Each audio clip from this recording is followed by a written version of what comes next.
Mind ورس میں خوش آمدید یہ وہ جگہ ہے جہاں ہم انسان کے دماغ، جذبات اور کائنات کے رازوں کو ایک صاف، سادہ اور دلکش انداز میں سمجھتے ہیں۔ یہاں ہر بات علم بھی ہے، حیرت بھی، اور سوچنے کا ایک نیا راستہ بھی۔ اگر آپ جاننا چاہتے ہیں کہ ہم کیوں سوچتے ہیں، کیسے محسوس کرتے ہیں اور دنیا دراصل کس اصول پر چلتی ہے، تو آپ بالکل صحیح جگہ پر آئے ہیں۔ ہماری اس ذہنی سفر میں شامل ہوں اور ہر دن خود کو ایک نئی نظر سے دیکھنا سیکھیں۔ لہٰذا ہمارے ساتھ جڑنے کے لیے اس چینل کو سبسکرائب کریں۔ آج ہم جس کتاب پر بات کریں گے وہ ہے تھیبو موریس کی ماسٹر یور ایموشنز۔ یہ کتاب محض ایک تحریر نہیں بلکہ آپ کے جذبات کو سمجھنے اور انہیں کنٹرول کرنے کے لیے ایک آپ کہہ سکتی ہیں عملی گائیڈ ہے۔ جی، اور یہ اس سیریز کا پہلا حصہ ہے جس کا عنوان ہے واٹ ایموشنز آر، یعنی جذبات اصل میں ہیں کیا۔ اس گفتگو میں ہم 3 بنیادی ابواب کا جائزہ لیں گے۔ پہلا تو یہ کہ ہمارا بقا کا نظام ہمارے جذبات کو کیسے متاثر کرتا ہے، دوسرا انا یا ایگو کیا ہے، اور تیسرا جذبات کی اپنی نوعیت کیا ہے۔ چلیں تو پھر شروع کرتے ہیں۔ کتاب کا پہلا ہی نقطہ بہت چونکا دینے والا ہے، وہ یہ کہ انسانی دماغ خوش رہنے کے لیے نہیں بلکہ زندہ رہنے کے لیے بنا ہے۔ اس کا کیا مطلب ہے؟ اس کا سیدھا سا مطلب یہ ہے کہ ہمارے دماغ کی جو بنیادی پروگرامنگ ہے وہ بقا یعنی سروائیول کو ترجیح دیتی ہے، خوشی کو نہیں۔ اچھا۔ ہمارے جو آباء و اجداد تھے ان کی زندگی ہر روز جان لیوا خطرات سے بھری ہوئی تھی، تو ان کا دماغ ہر وقت الرٹ رہتا تھا، ہر وقت ممکنہ خطرات کو ڈھونڈتا تھا۔ تو یہ سسٹم آج بھی ہمارے اندر ویسا ہی کام کر رہا ہے، حالانکہ اب ہماری زندگیاں تو بہت زیادہ محفوظ ہیں۔ جی بالکل ویسا ہی ہے، ہارڈ ویئر وہی پرانا ہے، بس سافٹ ویئر یعنی ماحول بدل گیا ہے۔ اچھا، تو کیا اسی وجہ سے ہم منفی باتوں پر نیگیٹو چیزوں پر زیادہ توجہ دیتے ہیں؟ کتاب میں اسے منفی چیزوں کی طرف جھکاؤ کہا گیا ہے۔ بالکل، اسے بائس ٹورڈز نیگیٹیوٹی کہتے ہیں۔ اسی لیے ایک منفی تبصرہ سینکڑوں مثبت تبصروں پر بھاری پڑ سکتا ہے۔ ہاں، یہ تو ہوتا ہے۔ کتاب میں مصنف نے اپنی مثال دی ہے کہ اس کی کتاب پر 50 5 اسٹار ریویوز تھے، لیکن ایک 1 اسٹار ریویو نے اس کا پورا موڈ خراب کر دیا، کیونکہ دماغ اسے ایک خطرے کے طور پر دیکھتا ہے۔ جیسے کوئی کہہ رہا ہو کہ تم ٹھیک نہیں ہو یا تم محفوظ نہیں ہو۔ بالکل، اور اسی سے مسترد کیے جانے کا خوف یعنی فیئر آف ریجیکشن بھی جڑا ہوا ہے۔ اچھا، وہ کیسے؟ دیکھیں، قدیم دور میں اگر آپ کو قبیلے سے نکال دیا جاتا تو اس کا مطلب تقریباً موت ہی تھا۔ تنہا زندہ رہنا بہت مشکل تھا۔ صحیح۔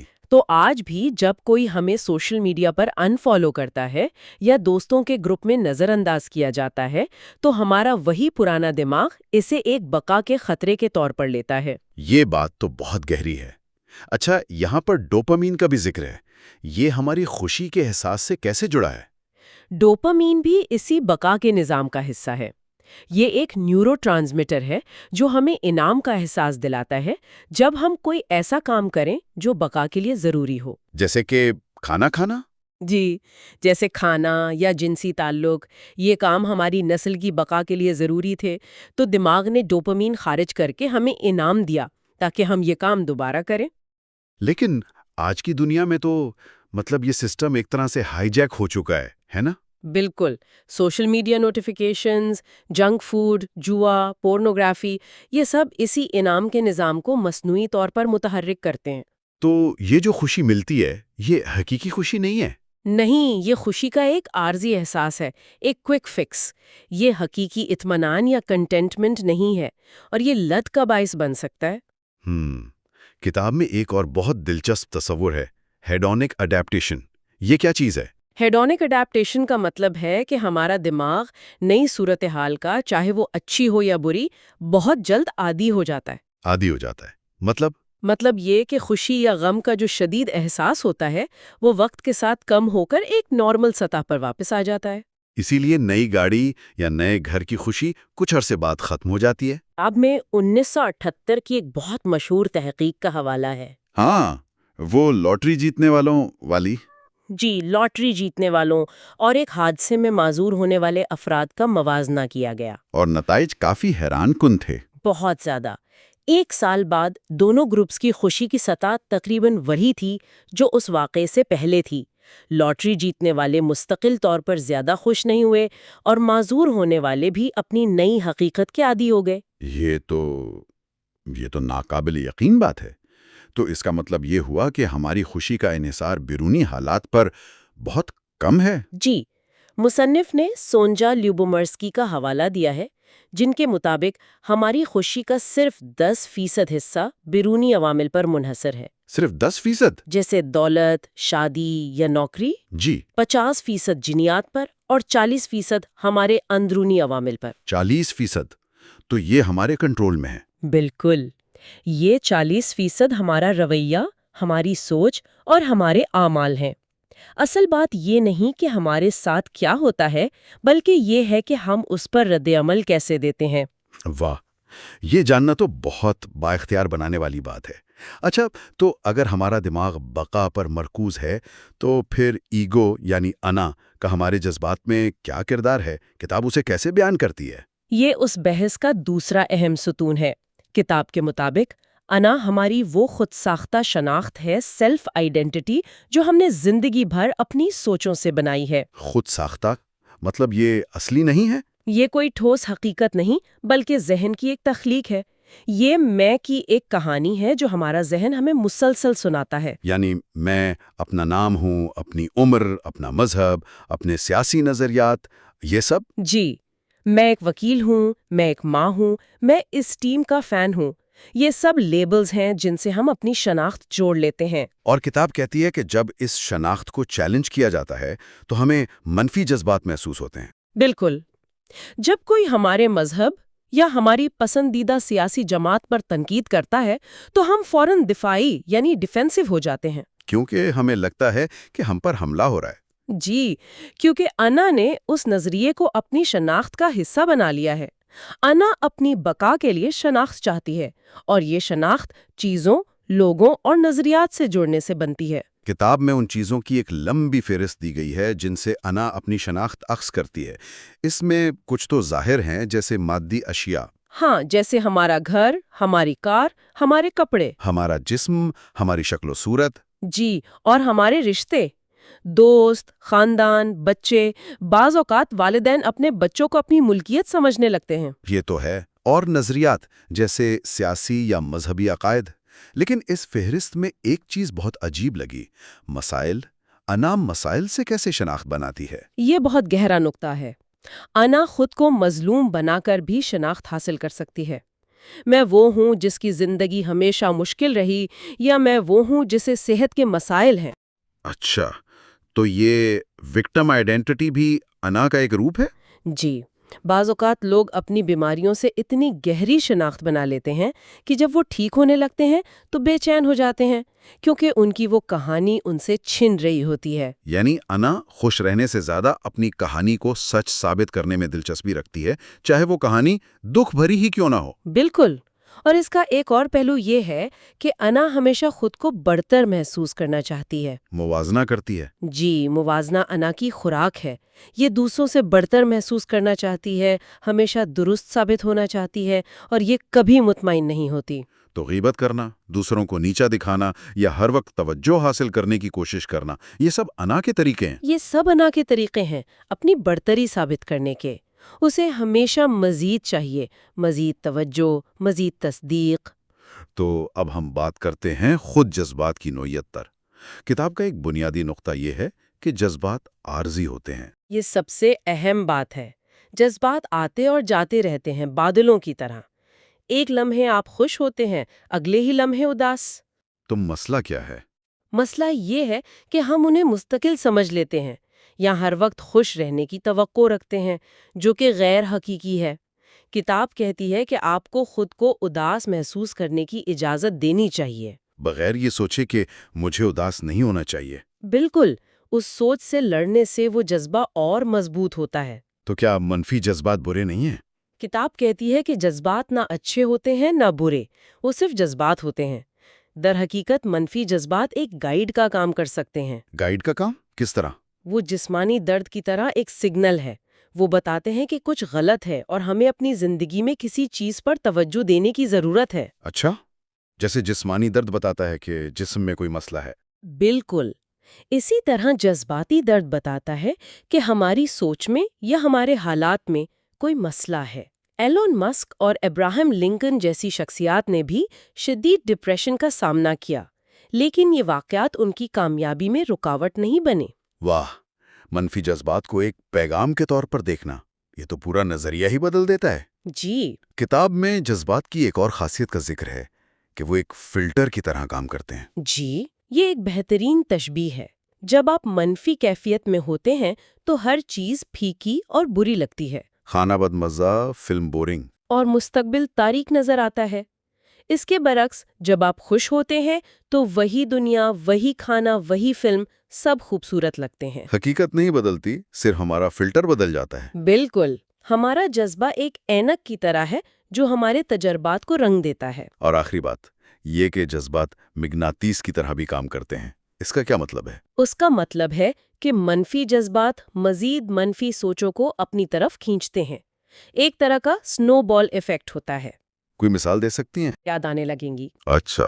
آپ کو وہ باتیں بھی یاد آئیں گی جب کسی نے آپ کا دل دکھایا تھا۔ آپ کا دکھ مزید بڑھ جائے گا۔ ایک ہارٹ ٹولے کے مطابق سوچ اور جذبات ایک دوسرے کو تقویت دیتے ہیں، جس سے ایک شیطانی چکر، ایک وشس سرکل بن جاتا ہے۔ تو اس چکر سے بچنے کا طریقہ کیا ہے؟ طریقہ یہ ہے کہ مسائل کو الگ الگ رکھا جائے، انہیں اکٹھا کر کے ایک بڑا ڈرامہ نہ بنایا جائے۔ کام کی پریشانی کو وہیں حل کریں، اسے گھر کے مسائل کے ساتھ نہ جوڑیں۔ تو آج کی اس پوری گفتگو کا خلاصہ یہ بنتا ہے کہ ہمارا دماغ بقا کے لیے پروگرامڈ ہے۔ جی ہماری انا ایک خود ساختہ کہانی کے ذریعے ہمیں کنٹرول کرتی ہے، بالکل۔ اور ہمارے جذبات بادلوں کی طرح عارضی ہیں جو آتے اور جاتے رہتے ہیں۔ یہ جاننا کہ ہم جذبات نہیں ہیں بلکہ ان کا تجربہ کرنے والے ہیں، ایک بہت بڑا قدم ہے۔ بالکل۔ اور یہاں ایک آخری سوال سوچنے کے لیے چھوڑا جا سکتا ہے۔ اگر جذبات صرف عارضی فلٹر ہیں تو کیا ہماری حقیقت بھی ہر لمحے بدلتی رہتی ہے؟ اور اگر ایسا ہے تو ہم کس چیز کو مستقل سمجھ کر جی رہے ہیں؟ اگلے حصے میں ہم بات کریں گے کہ نیند، خوراک اور ہماری سوچیں ہمارے جذبات پر کیسے اثر انداز ہوتی ہیں۔ آج ہم ان چیزوں کی تہہ تک جائیں گے جو ہمارے موڈ اور جذبات کو کنٹرول کرتی ہیں۔ یہ دوسرا حصہ ہے جس کا عنوان ہے وہ عوامل جو آپ کے جذبات پر اثر انداز ہوتے ہیں۔ جی بالکل، اور یہ ایک بہت ہی دلچسپ موضوع ہے، کیونکہ ہم اکثر سوچتے ہیں نا کہ ہمارے جذبات بس کہیں سے آ جاتے ہیں۔ ہاں، جیسے موسم بدلتا ہے، کبھی خوشی کی دھوپ ہے تو کبھی اداسی کے بادل چھا گئے۔ بالکل، لیکن حقیقت یہ ہے کہ ان بادلوں اور دھوپ کے پیچھے باقاعدہ ایک سائنس کام کر رہی ہے، ایک پورا سسٹم ہے۔ اور اسی سائنس کو، اسی سسٹم کو سمجھنا آج کا مقصد ہے۔ ہم ایک طرح سے اپنے جذباتی کنٹرول پینل کو سمجھنے کی کوشش کریں گے۔ یہ اچھی مثال ہے۔ یہ جاننے کی کوشش کریں گے کہ کون سے بٹن دبانے سے کیا ہوتا ہے۔ تو آج ہم اس کنٹرول پینل کے کچھ سب سے اہم بٹنوں پر بات کریں گے۔ ہماری نیند، ہمارا جسم، ہمارے خیالات، الفاظ اور یہاں تک کہ ہمارے ارد گرد کا ماحول اور میوزک بھی۔ جی، تو آئیے اس کنٹرول پینل کے سب سے بڑے اور شاید سب سے اہم سوئچ سے شروع کرتے ہیں، نیند۔ ٹھیک ہے۔ ہم سب جانتے ہیں کہ نیند پوری نہ ہو تو دن برا گزرتا ہے، چڑچڑاہٹ ہوتی ہے، لیکن یہ صرف ایک احساس ہے یا اس کے پیچھے کوئی گہری بایولوجیکل وجہ بھی ہے؟ نہیں، اس کے پیچھے بہت گہری بائیولوجی ہے۔ یہ صرف تھکاوٹ کا احساس نہیں ہے۔ اعداد و شمار تو کافی چونکا دینے والے ہیں۔ اچھا؟ جی، مثال کے طور پر بے چینی اور ڈپریشن میں مبتلا زیادہ تر لوگ رات میں 6 گھنٹے سے کم سوتے ہیں۔ زیادہ تر لوگ؟ جی، ایک بہت بڑا تعلق ہے ان چیزوں میں، اور ایک بڑی تحقیق کے مطابق جو لوگ 6 گھنٹے سے کم سوتے ہیں ان میں کسی بھی وجہ سے موت کا خطرہ 7 سے 9 گھنٹے سونے والوں کے مقابلے میں 13% زیادہ ہوتا ہے۔ 13%؟ جی، یہ تو بہت بڑا عدد ہے۔ مطلب یہ صرف موڈ کی بات نہیں رہی، یہ تو سیدھا سیدھا ہماری زندگی کی طوالت پر اثر ڈال رہا ہے۔ بالکل، یہ ہماری صحت کے ہر پہلو کو چھوتا ہے۔ ایک اور بات جو مجھے ہمیشہ حیران کرتی ہے وہ یہ ہے کہ جب میں تھکا ہوا ہوتا ہوں تو کوئی اچھی خبر بھی مجھے اتنی خوشی نہیں دیتی۔ کیا اس کا بھی نیند سے کوئی تعلق ہے؟ آپ نے بالکل صحیح پکڑا ہے، اور یہ بہت دلچسپ بات ہے کہ نیند کی کمی ہمارے دماغ کے ریوارڈ سرکٹ یعنی انعام کے نظام کو کمزور کر دیتی ہے۔ اچھا، ریوارڈ سرکٹ، اس کا کیا مطلب ہوا؟ اس کا مطلب یہ ہے کہ اگر آپ ایک بڑی کامیابی حاصل کریں، جیسے کوئی پروموشن ملے، لیکن آپ کی نیند پوری نہ ہو تو آپ کو وہ خوشی محسوس ہی نہیں ہوگی جس کے آپ حقدار ہیں۔ آپ کا دماغ اس مثبت تجربے کو ٹھیک سے رجسٹر ہی نہیں کر پاتا۔ تو آپ اپنی ہی کامیابی کا جشن منانے سے محروم رہ جاتے ہیں۔ بالکل، آپ جسمانی طور پر وہاں ہوتے ہیں، لیکن آپ کا دماغ اس خوشی کو پوری طرح محسوس کرنے سے قاصر ہوتا ہے۔ تو نیند ہمارے جذباتی کنٹرول پینل کا مین پاور سوئچ ہے۔ اگر یہ سوئچ ہی ٹھیک سے آن نہیں ہے تو باقی بٹن دبانے کا کوئی فائدہ نہیں ہوگا۔ بہت اچھی تشبیہ ہے، جی بالکل یہی بات ہے۔ تو اس مین سوئچ کو ٹھیک رکھنے کے لیے کچھ عملی مشورے کیا ہیں جو آج رات سے ہی اپنائے جا سکیں؟ کچھ بہت بنیادی لیکن انتہائی مؤثر چیزیں ہیں۔ سب سے پہلی چیز، مکمل اندھیرا۔ اندھیرا؟ جی، آپ کا سونے کا کمرہ جتنا تاریک ہوگا اتنی ہی گہری نیند آئے گی۔ روشنی چاہے وہ کتنی ہی کم کیوں نہ ہو، دماغ کو یہ سگنل دیتی ہے کہ جاگنے کا وقت ہو رہا ہے۔ تو اچھے موٹے پردے یا سلیپ ماسک کا استعمال بہت ضروری ہے۔ اور آج کل کا سب سے بڑا مسئلہ ہمارا فون۔ ہم سونے سے پہلے گھنٹوں اسکرین کو دیکھتے رہتے ہیں۔ اس کا کیا اثر ہوتا ہے؟ اوہ، یہ تو نیند کا سب سے بڑا دشمن ہے۔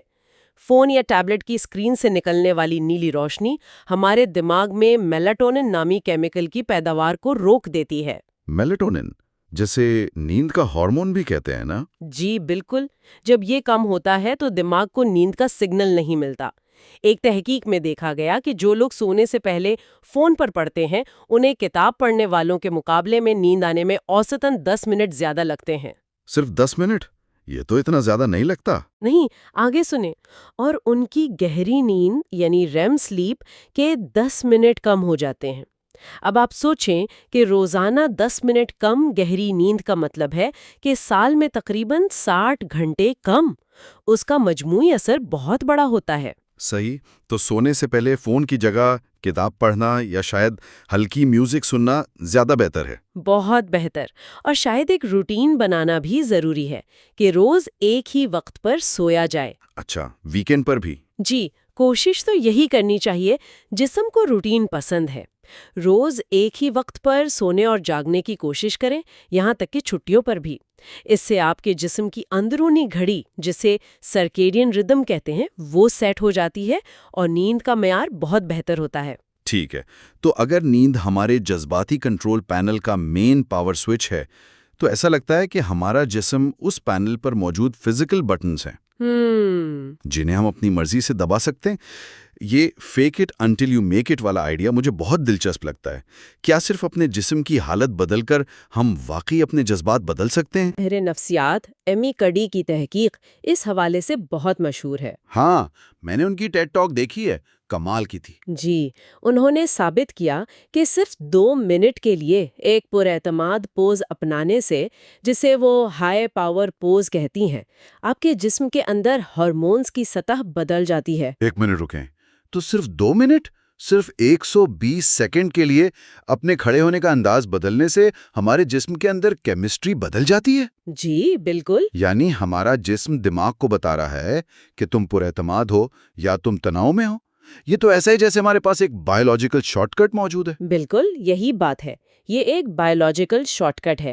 ان کی تحقیق میں جن لوگوں نے 2 منٹ کے لیے پر اعتماد پوز اپنایا، جیسے سینہ چوڑا کر کے اور ہاتھ کمر پر رکھ کر کھڑا ہونا، جیسے سپرمین کھڑا ہوتا ہے۔ جی بالکل سپرمین کی طرح، ان کے جسم میں ٹیسٹوسٹیرون، جو کہ اعتماد اور طاقت سے منسلک ہارمون ہے، 25% بڑھ گیا۔ 25%؟ یہ تو بہت زیادہ ہے۔ بہت زیادہ ہے۔ اور کورٹیسول، جو تناؤ کا ہارمون ہے، وہ 10% کم ہو گیا صرف 2 منٹ میں۔ اور جنہوں نے کمزور پوز اپنایا، جیسے کندھے جھکا کر بیٹھنا یا خود کو سمیٹ کر بیٹھنا، ان کے ساتھ اس کا بالکل الٹ ہوا۔ ان کا ٹیسٹوسٹیرون 10% کم ہوا اور کورٹیسول 15% بڑھ گیا۔ واہ! تو اس کا مطلب یہ ہے کہ ایک اہم میٹنگ یا انٹرویو سے پہلے صرف 2 منٹ کے لیے باتھ روم میں جا کر ایک پر اعتماد پوز اپنانا آپ کی کارکردگی پر حقیقی قابل پیمائش اثر ڈال سکتا ہے۔ آپ اپنے آپ کو کامیابی کے لیے جسمانی طور پر تیار کر سکتے ہیں۔ جی، یہ تو ایک مثبت مثال ہے۔ کیا اس کا کوئی منفی پہلو بھی ہے؟ کیا ہم خود کو جان بوجھ کر برا محسوس کروا سکتے ہیں؟ افسوس کی بات ہے، جی ہاں، اس کی ایک شدید مثال ڈیوڈ کے رونالڈس کی ہے۔ انہوں نے ایک تجربے کے لیے خود کو کلینکلی ڈپریسڈ کر لیا تھا۔ کیا مطلب؟ انہوں نے خود کو ڈپریشن میں مبتلا کر لیا؟ جی، انہوں نے صرف اپنی جسمانی حالت بدلی۔ وہ جھک کر بیٹھتے، سر نیچے لٹکاتے، آہستہ آہستہ چلتے اور ساتھ میں منفی جملے دہراتے رہتے تھے، جیسے کچھ بھی ٹھیک نہیں ہو سکتا۔ اوہ! اور کچھ ہی عرصے میں نفسیاتی ٹیسٹوں نے تصدیق کی کہ وہ واقعی ڈپریشن کا شکار ہو گئے تھے۔ یہ ظاہر کرتا ہے کہ ہمارا جسم اور دماغ کتنے گہرے جڑے ہوئے ہیں۔ اس کا مطلب ہے کہ ورزش کا ہمارے موڈ پر اتنا مثبت اثر بھی اسی اصول کی وجہ سے ہوتا ہے۔ بالکل، جب ہم ورزش کرتے ہیں تو ہمارا جسم ایک فعال، مضبوط اور توانا حالت میں ہوتا ہے، جو ہمارے دماغ کو مثبت سگنل بھیجتا ہے۔ بالکل، ایک ماہر نے بہت اچھی بات کہی ہے کہ جب آپ برا محسوس کر رہے ہوں اور ورزش نہ کریں تو یہ ایسا ہی ہے جیسے سر درد میں ایسپرین نہ کھانا۔ واہ، یہ تو بہت طاقتور بات ہے نا؟ اور دیکھیں، ڈیوک یونیورسٹی کی ایک مشہور تحقیق سے یہ بات سامنے آئی کہ ہلکے سے درمیانے درجے کے ڈپریشن کے علاج میں باقاعدہ ورزش اتنی ہی مؤثر ثابت ہوئی جتنی کہ اینٹی ڈپریسنٹ ادویات۔ ادویات کے برابر؟ جی، ادویات کے برابر، اور اس کے کوئی سائیڈ ایفیکٹس بھی نہیں۔ اور اس کے لیے گھنٹوں جم میں پسینہ بہانے کی ضرورت نہیں؟ بالکل نہیں۔ ہفتے میں 5 دن روزانہ صرف 30 منٹ کی تیز چہل قدمی بھی آپ کی زندگی اور مزاج میں بہت بڑی تبدیلی لا سکتی ہے۔ اور اس کا اثر تو فوری ہوتا ہے نا؟ جی، معتدل ورزش کے صرف 5 منٹ کے اندر ہی مزاج میں بہتری محسوس ہونے لگتی ہے۔ یہ ہمارے کنٹرول پینل کا وہ بٹن ہے جو فوری نتائج دیتا ہے۔ یہ واقعی حیران کن ہے کہ ہمارا جسم ہمارے جذبات کو اس قدر کنٹرول کر سکتا ہے۔ لیکن اس کا ایک دوسرا پہلو بھی ہے۔ اگر ہمارا جسم ہمارے دماغ کو سگنل بھیج سکتا ہے تو کیا ہم براہ راست اپنے خیالات کو استعمال کر کے؟ مطلب اس کنٹرول پینل کے سافٹ ویئر کو بدل کر؟ ہاں، سافٹ ویئر کو بدل کر اپنے جذبات کو تبدیل کر سکتے ہیں۔ جی، اور یہ شاید سب سے طاقتور ٹول ہے۔ رالف والڈو ایمرسن نے کہا تھا، آپ وہی بن جاتے ہیں جس کے بارے میں آپ سارا دن سوچتے ہیں۔ ہمارے خیالات کو قابو کرنے کی 2 بہت مؤثر تکنیکیں ہیں۔ پہلی ہے مراقبہ یا میڈیٹیشن۔ مراقبے کا نام سن کر اکثر لوگ بشمول میرے یہ سوچتے ہیں کہ اس میں اپنے دماغ کو خالی کرنا ہوتا ہے، جو تقریباً ناممکن لگتا ہے۔ یہ ایک عام غلط فہمی ہے۔ دماغ کا کام ہی سوچنا ہے، آپ ایسے خالی کیسے کر سکتے ہیں؟ تو پھر کیا کرنا ہوتا ہے؟ بدھ مت میں دماغ کو بندر دماغ کہا جاتا ہے۔ بندر دماغ؟ جی، کبھی ایسا ہوا ہے کہ آپ کام کرنے بیٹھے ہوں اور دماغ اچانک سوچنے لگے کہ رات کو کھانے میں کیا پکے گا، پھر مجھے وہ ای میل بھیجنی تھی، اور پھر کیا کل موسم ٹھیک ہوگا؟ یہ تو ہر 5 منٹ بعد ہوتا ہے۔ تو یہ بے قابو چھلانگے لگانے والا ذہن ہی بندر دماغ ہے۔ مراقبہ اس بندر کو پنجرے میں بند کرنا نہیں، بلکہ اسے شانت کرنا سکھاتا ہے۔ تو پھر یہ کام کیسے کرتا ہے؟ مراقبے میں آپ اپنے خیالات کو روکنے کی کوشش نہیں کرتے، بلکہ ان سے ایک فاصلہ پیدا کرتے ہیں۔ آپ ایک دیکھنے والا بن جاتے ہیں۔ ایک مبصر کی طرح؟ جی بالکل، آپ دیکھتے ہیں کہ ایک خیال آیا اور پھر وہ چلا گیا۔ جب آپ ان خیالات میں الجھنے کے بجائے انہیں صرف گزرتے ہوئے دیکھتے ہیں تو ان کی آپ پر گرفت کمزور ہو جاتی ہے اور آپ کے اندر ایک سکون پیدا ہوتا ہے۔ اور دوسری ٹیکنیک کیا ہے؟ دوسری ٹیکنیک ہے تصور، یعنی ویژولائزیشن۔ ہمارا لاشعوری ذہن حقیقی اور تصوراتی تجربے میں واضح فرق نہیں کر سکتا۔ اچھا؟ جی، اگر میں آپ سے کہوں کہ تصور کریں کہ آپ ایک کھٹا لیمو کاٹ کر چاٹ رہے ہیں تو امکان ہے کہ آپ کے منہ میں پانی آ جائے گا، حالانکہ وہاں کوئی لیمو نہیں ہے۔ ہاں بالکل ایسا ہی ہوتا ہے، ابھی سوچنے پر بھی ہو رہا ہے۔ تو اسی اصول کو ہم اپنے جذبات کے لیے استعمال کر سکتے ہیں۔ جب آپ کسی مثبت احساس جیسے کامیابی، خوشی یا تشکر کو بہت تفصیل سے اپنی تمام حسیات کے ساتھ تصور کرتے ہیں، مطلب صرف سوچنا نہیں بلکہ اسے محسوس کرنا۔ جی، اسے دیکھنا، سننا، محسوس کرنا، تو آپ کا دماغ وہی نیورو کیمیکلز جاری کرنا شروع کر دیتا ہے جو وہ حقیقی صورتحال میں کرتا۔ آپ لفظی طور پر اپنے دماغ کو خوشی محسوس کرنے کی تربیت دے سکتے ہیں۔ تو یہ صرف مثبت سوچنا نہیں ہے بلکہ مثبت محسوس کرنا ہے۔ بالکل، خیالات کے ساتھ ساتھ ہمارے الفاظ کا بھی بہت گہرا تعلق ہمارے جذبات سے ہے۔ کیا میں کوشش کروں گا کہنے اور میں یہ کروں گا کہنے میں واقعی کوئی بڑا فرق ہے؟ زمین آسمان کا فرق ہے۔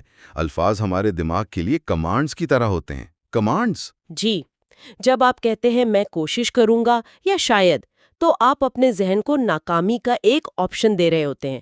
آپ پہلے سے تھوڑا سا شک کا بیج بو رہے ہوتے ہیں۔ صحیح۔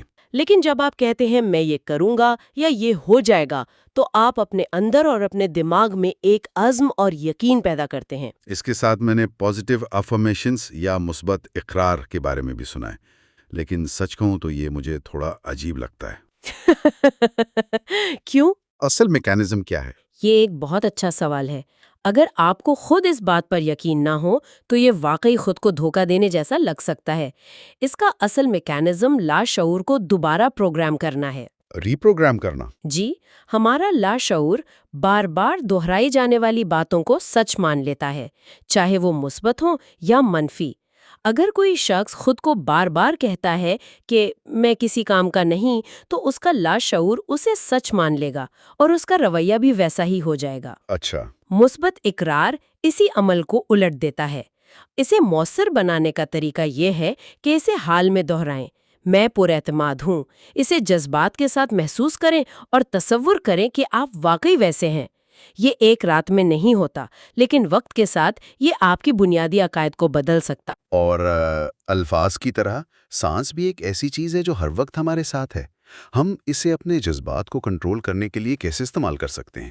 سانس ہمارے کنٹرول پینل کا سب سے فوری اور براہ راست ٹول ہے۔ جب ہم تناؤ یا گھبراہٹ میں ہوتے ہیں تو ہماری سانس تیز اور ہلکی ہو جاتی ہے نا؟ جی بالکل۔ اگر ہم جان بوجھ کر اپنی سانس کو گہرا اور آہستہ کر لیں تو ہم اپنے اعصابی نظام کو فوری طور پر پرسکون ہونے کا سگنل بھیج سکتے ہیں۔ فوری طور پر؟ جی، فوراً۔ ایک تحقیق کے مطابق 1 منٹ میں صرف 4 بار گہری سانس لینے سے ہماری توجہ اور بصریہ وضاحت بہتر ہوتی ہے۔ اور اگر کوئی بہت زیادہ گھبراہٹ میں ہو؟ تو اس کے لیے بھی ایک تکنیک ہے۔ اگر آپ 1 منٹ میں صرف 1 بار سانس لیں، یعنی 30 سیکنڈ کی سانس اندر اور 30 سیکنڈ کی باہر۔ یہ تو بہت مشکل لگتا ہے۔ مشکل ہے، لیکن پریکٹس سے ممکن ہے۔ ایسا کرنے سے خوف اور پریشانی ڈرامٹک طور پر کم ہو جاتی ہے۔ اور اگر توانائی کی کمی محسوس ہو رہی ہو تو، جیسے دوپہر میں کام کے دوران سستی ہوتی ہے؟ تو اس کا الٹ کریں۔ بریتھ آف فائر جیسی تکنیکیں، جن میں ناک سے تیزی سے سانس لی اور چھوڑی جاتی ہے، جسم میں توانائی پیدا کرتی ہیں اور تناؤ کو باہر نکالتی ہیں۔ سانس ہمارے ہاتھ میں ایک ایسا ریموٹ کنٹرول ہے جسے ہم کسی بھی وقت کہیں بھی استعمال کر سکتے ہیں۔ تو ہم نے اندرونی عوامل جیسے نیند، جسم، خیالات، الفاظ اور سانس کی بات کی۔ اب آخر میں ان بیرونی عوامل پر بات کرتے ہیں جنہیں ہم اکثر نظر انداز کر دیتے ہیں۔ ہمارا ماحول اور میوزک۔ جی۔ اور ان کا اثر بہت گہرا ہوتا ہے۔ ماحول سے مراد صرف آپ کا کمرہ یا دفتر نہیں، بلکہ آپ کے ارد گرد کے لوگ اور وہ مواد ہے جو آپ دیکھتے یا سنتے ہیں۔ لوگوں کا کیا اثر ہوتا ہے؟ منفی سوچ رکھنے والے لوگوں کے ساتھ زیادہ وقت گزارنا آپ کی توانائی ختم کر سکتا ہے۔ کچھ لوگ تو انرجی ویمپائر کی طرح ہوتے ہیں۔ جی ہاں، انرجی ویمپائر۔ ہم سب کی زندگی میں کچھ ایسے لوگ ہوتے ہیں جن سے ملنے کے بعد ایسا لگتا ہے جیسے ہماری ساری توانائی نچوڑ لی گئی ہو۔ بالکل اسی طرح ایک بکھری ہوئی بے ترتیب میز آپ کے ذہن میں بھی بے ترتیبی پیدا کر سکتی ہے اور آپ کی حوصلہ شکنی کر سکتی ہے۔ یہ بات تو میں نے خود محسوس کی ہے نا؟ کبھی کبھی صرف اپنی میز یا کمپیوٹر کی فائلیں صاف کرنے سے ہی ذہن میں واضحیت آتی ہے اور حوصلہ بڑھتا ہے۔ ہمیں اس بات کا شعوری طور پر انتخاب کرنا چاہیے کہ ہم اپنے ماحول میں کن لوگوں اور چیزوں کو آنے دیتے ہیں۔ اور میوزک والی بات سے میں پوری طرح متفق ہوں۔ میرے پاس ایک پلے لسٹ ہے جو میں ورزش کے وقت سنتا ہوں، اور اس کے بغیر مجھ سے ایک پش اپ بھی نہیں ہوتا۔ ہنستے ہوئے۔ یہ واقعی موڈ کو فوری طور پر بدل دیتی ہے۔ میوزک ہمارے جذبات کا ڈائریکٹ لنک ہے۔ یہ دماغ کے ان حصوں کو متحرک کرتی ہے جو جذبات اور یادوں سے جڑے ہیں۔ تحقیق سے ثابت ہوا ہے کہ صرف 12 منٹ مثبت اور پرجوش میوزک سننے سے آپ کا مزاج بہتر ہو سکتا ہے۔ صرف 12 منٹ؟ جی، لیکن اس میں ایک شرط ہے۔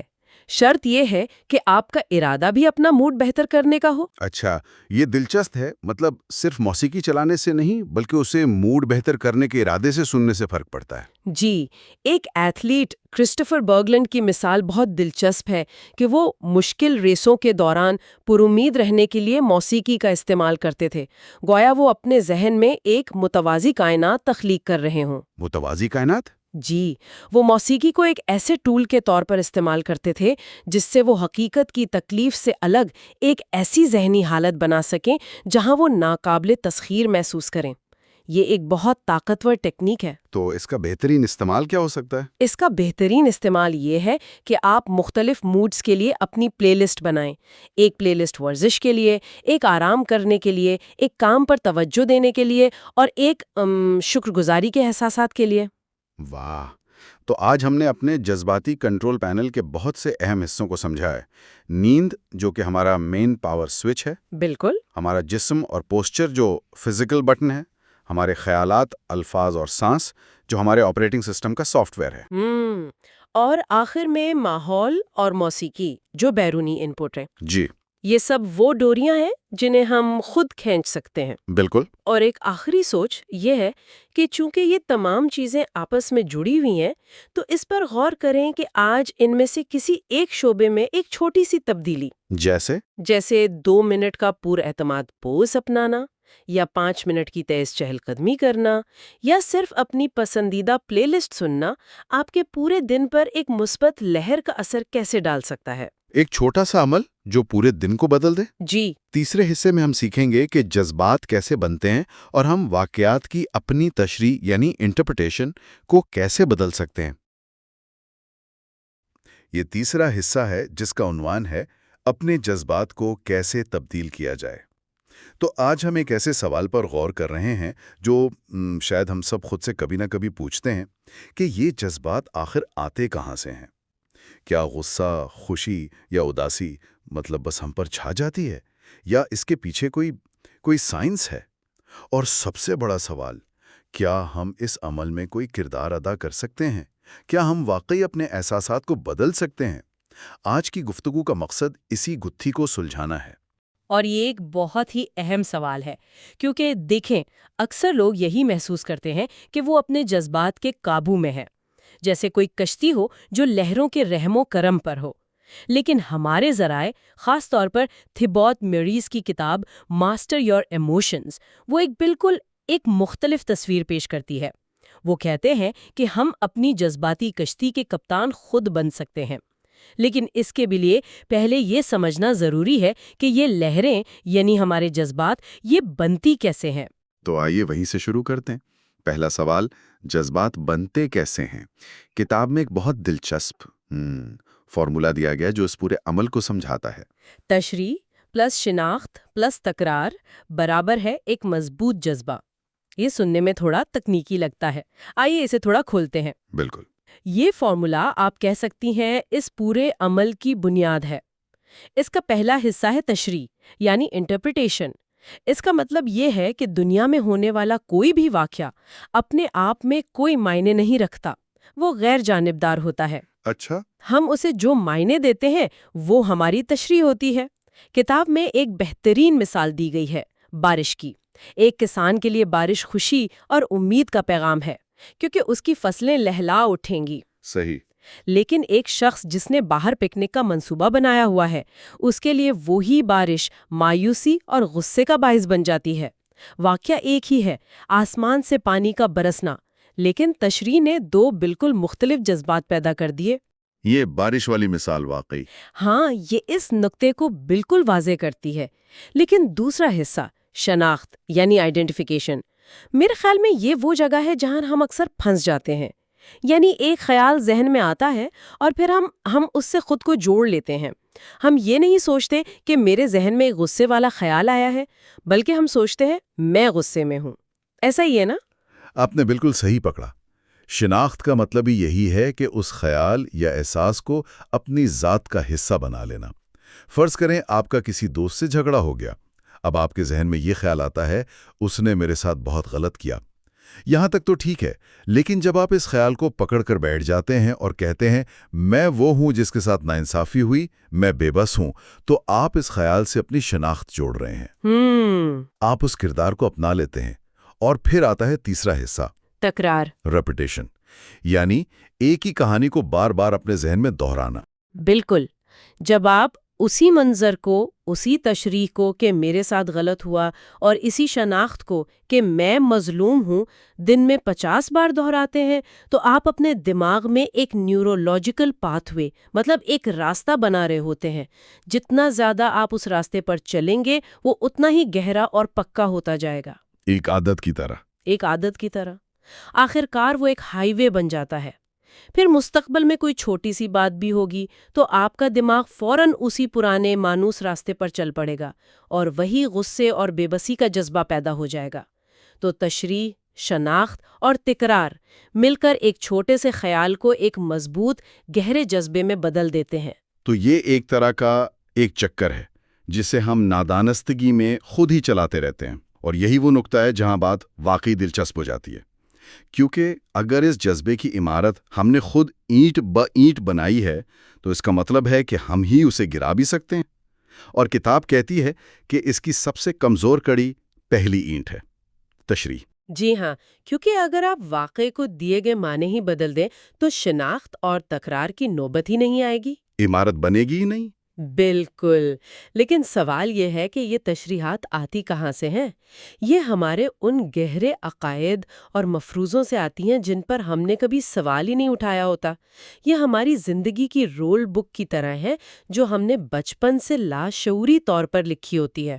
کتاب میں کچھ ایسے عام مفروضوں کی مثالیں ہیں جو بہت دلچسپ ہیں، جیسے ایک مفروضہ ہے مسائل سے بچنا چاہیے۔ سچ پوچھیں تو یہ تو مجھے بھی بالکل ٹھیک لگتا ہے۔ کون جان بوجھ کر مسائل میں پڑھنا چاہے گا؟ کتاب اس سوچ کو کیسے چیلنج کرتی ہے؟ دیکھیں، کتاب کہتی ہے کہ کیا ہو اگر ہم مسئلے کا لیبل ہٹا کر اسے چیلنج یا موقع کا نام دے دیں۔ اچھا۔ مسئلہ ایک دیوار کی طرح لگتا ہے نا؟ جبکہ چیلنج ایک سیڑھی کی طرح جسے چڑھ کر آپ کچھ سیکھتے ہیں، مضبوط بنتے ہیں۔ جب آپ کسی مشکل کو ترقی کا موقع سمجھ کر دیکھتے ہیں تو آپ کا جذبہ خوف یا پریشانی کے بجائے تجسس اور ہمت کا ہوتا ہے۔ آپ کی پوری توانائی بدل جاتی ہے۔ جس پر میں آپ کی رائے جاننا چاہوں گا۔ میں تب تک خوش نہیں ہو سکتا جب تک کہ فلاں چیز نہ ہو جائے، یعنی جب تک مجھے وہ نوکری، وہ گھر یا وہ ساتھی نہیں مل جاتا۔ یہ سوچ تو بہت ہی عام ہے۔ بہت عام ہے، اور کتاب کے مطابق یہ خوشی کی سب سے بڑی رکاوٹوں میں سے ایک ہے۔ یہ مفروضہ خوشی کو ایک بیرونی چیز بنا دیتا ہے جسے حاصل کرنا ہے، لیکن کتاب کہتی ہے کہ خوشی کوئی منزل نہیں، یہ ایک اندرونی کیفیت ہے، ایک انتخاب ہے۔ یہ سننے میں شاید بہت سادہ لگے، لیکن اس کا مطلب یہ ہے کہ آپ موجودہ لمحے میں شکر گزاری اور اطمینان تلاش کرنے کا انتخاب کر سکتے ہیں، چاہے آپ کے حالات کامل نہ ہوں۔ لیکن یہاں ایک سوال پیدا ہوتا ہے، کیا یہ عملی بھی ہے؟ اگر کوئی شخص شدید مالی مشکلات یا بیماری کا شکار ہو تو کیا اس کے لیے یہ کہنا آسان ہے کہ خوشی صرف ایک انتخاب ہے؟ کہیں یہ زہریلی مثبتیت تو نہیں، مطلب ٹاکسک پازیٹیوٹی؟ یہ ایک بہت اہم اور جائز سوال ہے۔ کتاب حقیقت کو جھٹلانے کی بات نہیں کرتی۔ اس کا مقصد یہ کہنا نہیں ہے کہ آپ اپنی مشکلات پر خوشی منائیں، بلکہ مقصد یہ ہے کہ آپ اپنی توجہ ان چیزوں پر مرکوز کریں جو آپ کے قابو میں ہیں۔ ٹھیک ہے۔ آپ شاید اپنی بیماری کو کنٹرول نہ کر سکیں، لیکن آپ اس کے بارے میں اپنی سوچ، اپنی تشریح کو ضرور کنٹرول کر سکتے ہیں۔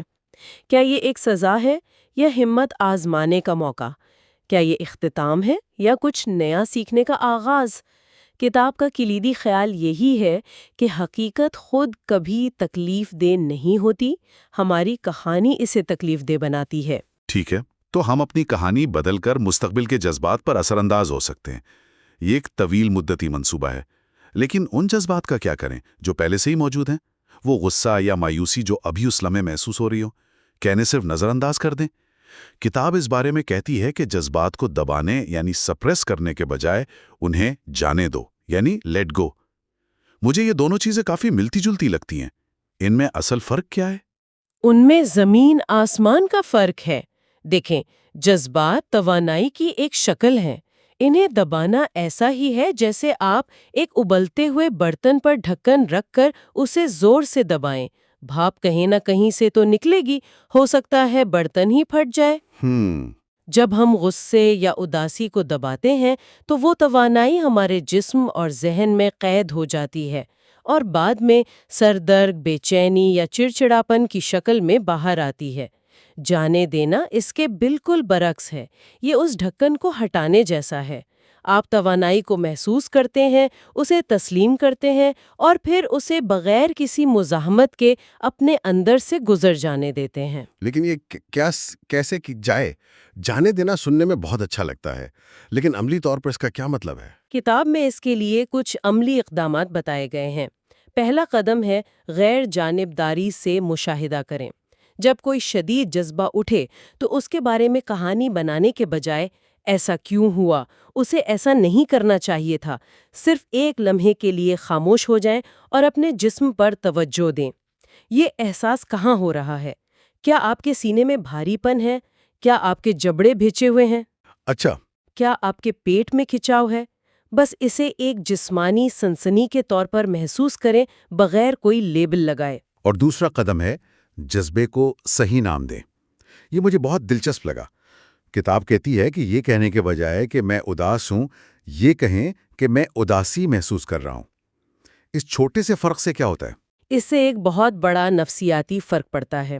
جب آپ کہتی ہیں میں اداس ہوں تو آپ اپنی پوری ذات، اپنی پوری شناخت کو اس ایک جذبے کے برابر قرار دے رہی ہوتی ہیں۔ اچھا، آپ اور اداسی ایک ہی چیز بن جاتے ہیں۔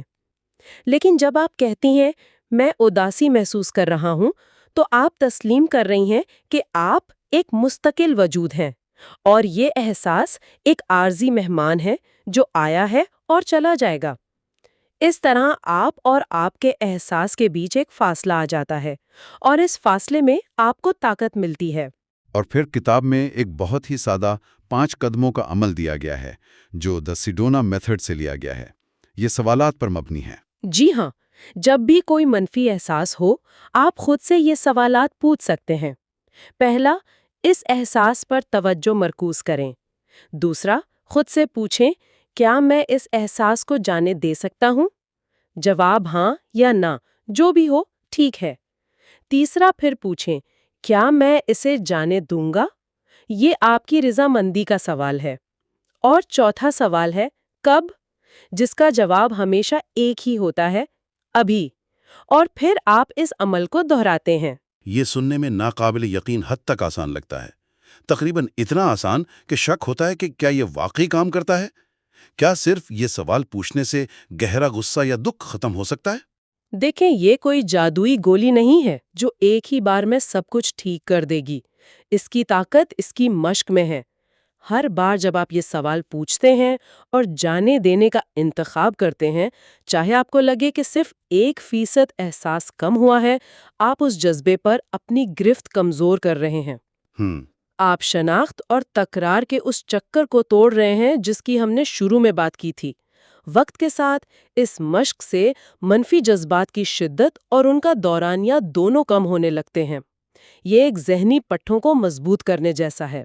ٹھیک ہے، تو ہم نے منفی جذبات سے نمٹنے کے طریقے سیکھے، لیکن کیا ہم صرف دفاعی کھیل ہی کھیل سکتے ہیں یا ہم کچھ مثبت جذبات خود بھی پیدا کر سکتے ہیں؟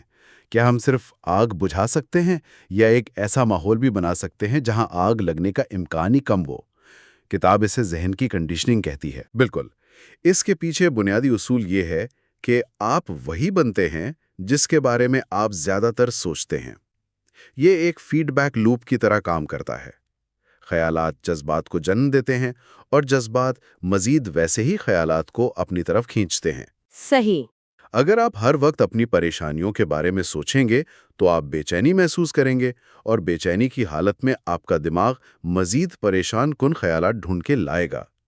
لیکن اچھی خبر یہ ہے کہ ہم جان بوجھ کر اپنے مرضی سے ایک مثبت فیڈ بیک لوپ بنا سکتے ہیں۔ اور اس کے لیے بھی کتاب میں بہت ہی عملی مشقیں ہیں، جیسے شکر گزاری پیدا کرنا۔ میں نے 3 چیزیں لکھنے والی مشق کے بارے میں سنا ہے، لیکن کتاب میں وہ کرسی والی مثال مجھے بہت پسند آئی۔ کیا آپ اس کے بارے میں بتا سکتے ہیں؟ ضرور، یہ ایک بہت گہری مشق ہے۔ آپ صرف ایک عام سی چیز جیسے آپ کے کمرے میں پڑی کرسی پر توجہ مرکوز کرتے ہیں اور سوچتے ہیں کہ اسے آپ تک پہنچنے میں کتنے لوگوں اور کتنے عمل کا حصہ ہے۔ اس درخت کو کاٹنے والے سے لے کر جس کی لکڑی استعمال ہوئی، اس ڈیزائنر تک جس نے اسے ڈیزائن کیا، اس کاریگر تک جس نے اسے بنایا، واہ!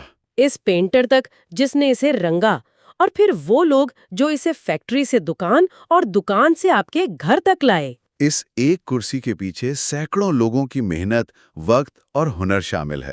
جب آپ اس طرح سوچتے ہیں تو ایک عام سی چیز بھی غیر معمولی لگنے لگتی ہے اور آپ کے اندر شکر گزاری کا ایک گہرا احساس پیدا ہوتا ہے۔ واہ، میں نے کبھی اس طرح نہیں سوچا۔ اور خود اعتمادی بڑھانے کے لیے بھی ایک مشق کا ذکر ہے، روزانہ کی کامیابیوں کا ریکارڈ رکھنا، چاہے وہ کتنی ہی چھوٹی کیوں نہ ہو۔ جی، اسے کامیابی کی ڈائری کہہ سکتے ہیں۔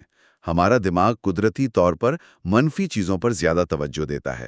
ہم دن بھر میں 10 کام صحیح کرتے ہیں اور ایک غلط، لیکن رات کو ہمیں صرف وہ ایک غلطی یاد رہتی ہے۔ بالکل، یہ مشق اس عادت کو توڑتی ہے۔ آپ ہر روز کی چھوٹی چھوٹی کامیابیاں لکھتے ہیں۔ آج وقت پر اٹھا، صحت مند کھانا کھایا، ایک مشکل ای میل کا جواب دیا۔ اس سے کوئی فرق نہیں پڑتا کہ کامیابی کتنی چھوٹی ہے۔ مقصد اپنے دماغ کو یہ سکھانا ہے کہ وہ جیت پر توجہ مرکوز کرے، ہار پر نہیں۔ تو اگر ہم ان تمام مشقوں کو اپنے بنیادی فارمولے سے جوڑیں تو ہم شعوری طور پر اسی عمل کو مثبت جذبات کے لیے استعمال کر رہے ہیں۔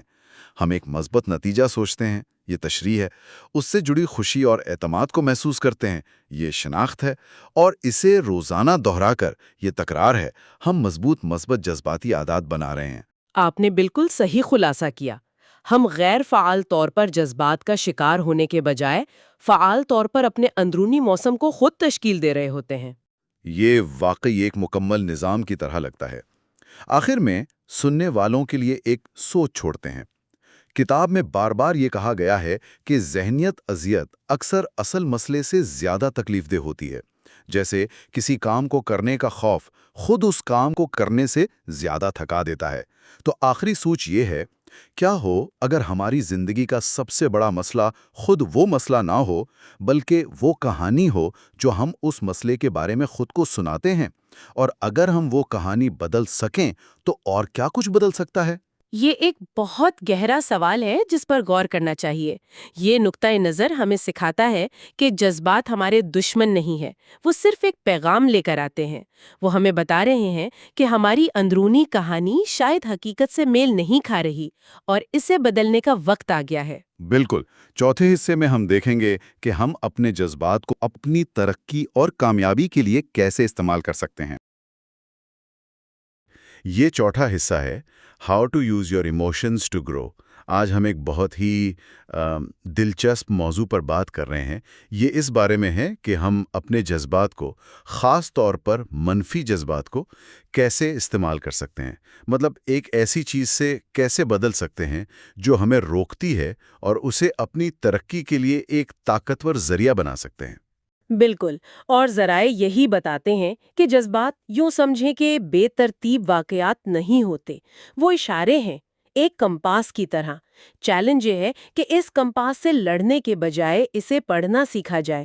تو آج ہم دیکھیں گے کہ وہ ہماری رہنمائی کیسے کرتے ہیں، انہیں ٹریک کیسے کیا جائے، اور پھر ایک سب سے عام منفی احساس سے کیسے نمٹا جائے، کافی اچھا نہ ہونے کا احساس۔ چلیں اس کو کھولتے ہیں۔ تو فراہم کردہ مواد یہ کہتا ہے کہ ہمارے جذبات، یہاں تک کہ منفی بھی، جسمانی درد کی طرح ہیں۔ مطلب ایک اشارہ کہ کچھ غلط ہے، اس کے پیچھے اصل خیال کیا ہے؟ دیکھیے، بنیادی خیال یہ ہے کہ جذباتی درد خود مسئلہ نہیں ہے، وہ صرف ایک علامت ہے۔ یہ اس بات کی طرف اشارہ کرتا ہے کہ حقیقت اور حقیقت کے بارے میں ہماری جو تشریح ہے، ان کے درمیان کوئی تعلق نہیں ہے۔ اچھا۔ اور اس فرق کو سمجھنے کے لیے ذرائع ہمیں خود آگاہی کے دو بہت آسان ماڈل فراہم کرتے ہیں۔ یہ بات واقعی دلچسپ ہے۔ اچھا، پہلے ماڈل کے بارے میں بات کرتے ہیں۔ لکیر کے اوپر یا نیچے، یہ کیا ہے؟ یہ ہماری ذہنی حالت کا ماڈل ہے۔ جب آپ لکیر کے اوپر ہوتی ہیں تو آپ کھلے ذہن کی ہوتی ہیں، متجسس ہوتی ہیں اور سیکھنے پر آمادہ ہوتی ہیں، یعنی آپ باشعور ہوتی ہیں۔ اور لکیر کے نیچے؟ جب آپ لکیر کے نیچے ہوتی ہیں تو آپ دفاعی ہو جاتی ہیں، بند ہو جاتی ہیں، اور آپ کی سب سے بڑی خواہش یہ ہوتی ہے کہ آپ صحیح ثابت ہوں۔ اچھا، تو یہ ایک لاشعوری حالت ہے جو کسی سمجھے جانے والے خطرے سے شروع ہوتی ہے؟ جی ہاں، عام طور پر یہ انا کو لاحق کسی خطرے سے شروع ہوتی ہے، اور اہم بات یہ نہیں کہ آپ کبھی نیچے نہ گریں۔ اہم بات صرف یہ ہے کہ آپ یہ محسوس کر لیں کہ آپ کب لکیر سے نیچے گر گئی ہیں۔ بس یہی آگاہی آپ کو واپس اوپر آنے کی طاقت دیتی ہے۔ صحیح۔ اور دوسرا ماڈل ہے خوف بمقابلہ محبت۔ یہ کیسے کام کرتا ہے؟ یہ ماڈل ہماری تحریک کے بارے میں ہے۔ یہ بتاتا ہے کہ ہمارے تمام اعمال یا تو خوف سے تحریک پاتے ہیں یا محبت سے۔ مطلب خوف پر مبنی اعمال کچھ حاصل کرنے کے بارے میں ہوتے ہیں، جیسے منظوری، پیسہ، سٹیٹس، جبکہ محبت پر مبنی اعمال کچھ دینے کے بارے میں ہوتے ہیں۔ مواد میں اداکار بننے کی مثال بہت اچھی ہے، یعنی کہ آپ شہرت یعنی خوف کے لیے یہ کر رہے ہیں، یا لوگوں کو تفریح فراہم کرنے اور اپنے آپ کو ظاہر کرنے یعنی محبت کے لیے۔ بالکل، اور اس محرک کو پہچاننا اپنے آپ کو سمجھنے کی طرف ایک بہت بڑا قدم ہے۔ تو جب ہمارے پاس آگاہی کے لیے یہ ماڈل آ جاتے ہیں تو مواد ایک بہت ہی عملی مشق تجویز کرتا ہے، اپنے جذبات کو حقیقت میں ریکارڈ کرنا۔ یہ تھوڑا سا ڈائری رکھنے جیسا لگتا ہے۔ یہ ایک سادہ ڈائری سے زیادہ منظم ہے۔ اس کا مقصد یہ ہے کہ آپ اپنی جذباتی دنیا کے جاسوس بن جائیں۔ ایک ہفتے تک آپ 1 سے 10 کے پیمانے پر اپنے احساسات کو ٹریک کرتی ہیں۔ ٹھیک ہے، لیکن اہم حصہ آخر میں آتا ہے، تجزیہ۔ آئیے اس تجزیے کو تفصیل سے دیکھتے ہیں۔ کون سے سوالات ہیں جو ہمیں خود سے پوچھنے چاہیے؟ ذرائع چند بہت اہم سوالات بتاتے ہیں۔ پہلا، واقعے کی ٹھوس حقیقت کیا تھی؟ یعنی بغیر کسی کہانی کے، جیسے مجھے کام کرنے کو کہا گیا تھا۔ بالکل۔ پھر دوسرا سوال، میری تشریح کیا تھی؟ اچھا، تو اسی مثال میں تشریح یہ ہو سکتی ہے کہ مجھے لگا کہ میں نااہل ہوں اور سب مجھ پر تنقید کر رہے ہیں۔ صحیح۔ اب تیسرا اور سب سے گہرا سوال، اس تشریح کے پیچھے کیا عقائد ہیں؟ شاید یہ کہ مجھے ہر کام میں ماہر ہونا چاہیے، یا مدد مانگنا کمزوری کی نشانی ہے۔ بالکل، اور یہی وہ جگہ ہے جہاں سے سب کچھ بدلتا ہے۔ جب آپ ان عقائد کو دیکھ لیتی ہیں تو آپ آخری سوال پر آتی ہیں، میں مختلف طریقے سے کیا کر سکتی تھی؟ یعنی میں مدد مانگ سکتا تھا، یا میں مزید معلومات طلب کر سکتا تھا۔ جی، ایسا کرنے سے آپ اس کہانی کے قیدی نہیں رہتے جو آپ خود کو سناتی ہیں۔ تو اس سب کا کیا مطلب ہے؟ ایسا لگتا ہے کہ مقصد واقعے کو اس کہانی سے الگ کرنا ہے جو ہم اپنے آپ کو اس واقعے کے بارے میں سناتے ہیں۔ بالکل، یہ معروضی مشاہدے کی صلاحیت کو مضبوط کرتا ہے، اور جب آپ یہ کرتی ہیں، آپ اپنے محرکات میں پیٹرن دیکھنا شروع کر دیتی ہیں، اور محسوس کرتی ہیں کہ آپ کی تکلیف اکثر کہانی سے آتی ہے، حقیقت سے نہیں۔ یہ ہمیں ایک ایسے احساس کی طرف لاتا ہے جس سے بہت سے لوگ اچھی طرح جانتے ہیں، کافی اچھا نہ ہونے کا احساس۔ ذرائع بتاتے ہیں کہ میرل اسٹریپ اور جوڈی فاسٹر جیسی مشہور شخصیات بھی اس کا تجربہ کرتی ہیں۔ جی ہاں، اور یہاں دلچسپ بات یہ ہے کہ یہ احساس اکثر کم خود اعتمادی کی علامت ہوتا ہے، جس کی جڑ ایک متعصبانہ نقطہ نظر میں ہوتی ہے۔ ہم اپنی ناکامیوں کو بڑھا چڑھا کر پیش کرتے ہیں اور اپنی کامیابیوں کو نظر انداز کر دیتے ہیں۔ صحیح۔ ذرائع یہ بھی بتاتے ہیں کہ کم خود اعتمادی والے لوگ کس طرح تعریفوں کو بھی رد کر دیتے ہیں۔ بالکل، وہ فوراً کہیں گے، ارے نہیں، یہ تو کچھ بھی نہیں تھا۔ تو ہم اس احساس کو بڑھنے کے لیے کیسے استعمال کریں؟ مواد کچھ بہت ٹھوس مشقیں پیش کرتا ہے۔ آئیے کامیابیوں کو ٹریک کرنے سے شروع کرتے ہیں۔ جی، یہ منفی تعصب کا مقابلہ کرنے کے لیے ہے۔ کتاب 3 طریقے تجویز کرتی ہے۔ پہلا ہے ایک کامیابی کا لاگ۔ اس میں آپ ماضی کی کامیابیوں اور روزانہ کی چھوٹی چھوٹی جیتوں کی فہرست بناتے ہیں۔ جی، 1 منٹ، کیا واقعی میں وقت پر اٹھا، یا میں نے آج ورزش کی، لکھنے سے خود اعتمادی بڑھ سکتی ہے؟ یہ تھوڑا سا بچکانا نہیں لگتا؟ یہ ایک بہت اچھا سوال ہے، اور پہلی نظر میں ایسا ہی لگتا ہے۔ لیکن دیکھیں، اس کا نقطہ نظر نفسیاتی ہے۔ یہ دماغ کو دوبارہ تربیت دینے کے بارے میں ہے۔ جب آپ سالوں سے صرف اپنی غلطیوں کو دیکھنے کی عادت ڈال چکی ہوں، تو آپ کا دماغ کامیابیوں کو دیکھنے والے راستے کمزور کر دیتا ہے۔ جان بوجھ کر چھوٹی جیتوں کو لکھنے سے آپ دماغ کو ان راستوں کو دوبارہ بنانے پر مجبور کرتی ہیں۔ آپ اپنے دماغ کو ثبوت دکھا رہی ہیں کہ میں کافی اچھی نہیں ہوں والی کہانی پوری سچائی نہیں ہے۔ یہ سمجھ میں آتا ہے۔ تو یہ دماغ کے لیے ایک ورزش ہے۔ اچھا، اور دوسرا طریقہ خود اعتمادی کا جار؟ یہ اسے مزید ٹھوس بناتا ہے۔ آپ ہر جیت کو کاغذ پر لکھ کر ایک جار میں ڈالتی ہیں۔ وقت گزرنے کے ساتھ ساتھ آپ اس جار کو بڑھتا ہوا دیکھتی ہیں، جو آپ کی پیش رفت کا ایک ٹھوس نظر آنے والا ثبوت بن جاتا ہے۔ اور تیسرا طریقہ ہے ایک مثبت جرنل۔ جی، یہ خاص طور پر آپ کو ملنے والی تعریفیں لکھنے کے لیے ہیں۔ جب کوئی آپ کے کام کی تعریف کرے، اسے لکھ لیں۔ جب آپ کو خود پر شک ہو تو آپ اس جرنل کو پڑھ کر یاد کر سکتی ہیں کہ دوسرے آپ میں کیا قدر دیکھتے ہیں۔ زبردست۔ تو یہ منفی تعصب کو توڑنے کے طریقے ہیں، لیکن مواد خود اعتمادی کے 6 ستون کی بھی بات کرتا ہے۔ یہ ایک بنیادی ڈھانچہ محسوس ہوتا ہے۔ یہ بالکل وہی ہے۔ یہ صحت مند خود اعتمادی کو فعال طور پر بنانے کے لیے 6 مشقیں ہیں، اعمال ہیں۔ تو پہلا ستون کیا ہے؟ پہلا ستون ہے شعوری طور پر جینا، یعنی جو کچھ ہو رہا ہے اس سے آگاہ رہنا، حقیقت سے جڑے رہنا۔ یعنی صرف آنکھیں کھول کر جینا۔ اگر میں کسی کام کو ٹال رہا ہوں تو اس بات کو تسلیم کرنا، نہ کہ بہانے بنانا۔ بالکل، اور یہ دوسرے ستون کی طرف لے جاتا ہے، خود کو قبول کرنا، اپنی قدر کرنا جیسے آپ ہیں، اپنی کمزوریوں کے ساتھ۔ بغیر کسی فیصلے کے۔ جی، بغیر کسی فیصلے کے۔ ٹھیک ہے، اور تیسرا؟ تیسرا ستون ہے خود ذمہ داری۔ یہ تسلیم کرنا کہ آپ اپنی زندگی، اپنی خوشی اور اپنے اعمال کے ذمہ دار ہیں۔ یہ بہت بڑا ہے۔ یہ الزام تراشی کے کھیل سے باہر نکلنے جیسا ہے۔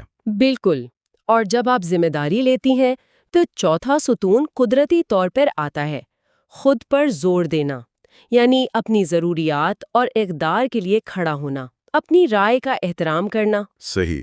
اور پانچواں ستون ہے بمقصد زندگی گزارنا۔ جی ہاں، اہداف کا ہونا اور ان کی طرف کام کرنا، یہ جاننا کہ آپ زندگی میں کیا حاصل کرنا چاہتی ہیں، خود اعتمادی کو بہت بڑھاتا ہے۔ اور آخر میں چھٹا ستون ذاتی سالمیت۔ جی، اس کا مطلب ہے کہ آپ کے اعمال آپ کی اقدار کے مطابق ہوں۔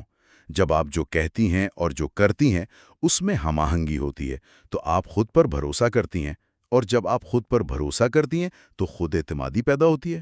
واہ، تو یہ ایک مکمل پروگرام ہے۔ یہ صرف مثبت سوچنے کے بارے میں نہیں ہے، بلکہ ان ستونوں پر فعال طور پر عمل کرنے کے بارے میں ہے۔ آپ نے بالکل صحیح کہا۔ یہ وہ چیزیں ہیں جن پر آپ ہر روز عمل کرتی ہیں۔ خود اعتمادی کوئی ایسی چیز نہیں جو آپ کو ملتی ہے، یہ وہ چیز ہے جو آپ بناتی ہیں۔ تو اس سب کا خلاصہ یہ ہے کہ ہمارے جذبات ہمارے دشمن نہیں ہیں، وہ ڈیٹا ہیں۔ بالکل۔ آگاہ ہو کر اس ڈاٹا کو ٹریک کر کے اور فعال طور پر اپنی خودی کی قدر بنا کر ہم انہیں ترقی کے لیے ایندھن کے طور پر استعمال کر سکتے ہیں۔ بالکل، یہ ہماری جذباتی زندگی میں ایک مسافر ہونے سے ڈرائیور بننے کی طرف منتقلی ہے۔ ذرائع ہمیں ایک نقشہ اور ڈرائیونگ کے کچھ اسباق دیتے ہیں۔ اور جب ہم اختتام کرتے ہیں تو یہاں ایک آخری سوچ ہے جس پر غور کیا جا سکتا ہے، جو ذرائع پر مبنی ہے۔ ہم نے اس بات پر بحث کی کہ واقعات کی ہماری تشریح ہمارے جذبات کو کیسے پیدا کرتی ہے۔ اس پر غور کریں، اگر دو لوگ ایک ہی واقعے کا تجربہ کر سکتے ہیں اور بالکل مختلف جذباتی رد عمل رکھتے ہیں تو کیا کسی واقعے میں واقعی ہی کوئی موروثی جذباتی معیار ہوتا ہے، یا یہ ہمیشہ ایک خالی کینوس ہوتا ہے جس پر ہم اپنی اندرونی دنیا کو پیش کرتے ہیں؟ 5ویں حصے میں ہم زندگی کے سب سے بڑے مسائل یعنی تناؤ، خوف اور فکر سے نمٹنے کے طریقے سیکھیں گے۔ یہ تھیبو میورس کی کتاب ماسٹر یور ایموشنز پر ہماری گفتگو کا 5واں حصہ ہے، جس میں ہم کچھ سب سے گہرے اور مشکل جذبات پر بات کریں گے: تناؤ، پریشانی اور خوف۔ تو آج ہم ایک بہت بڑے سوال پر بات کرنے والے ہیں۔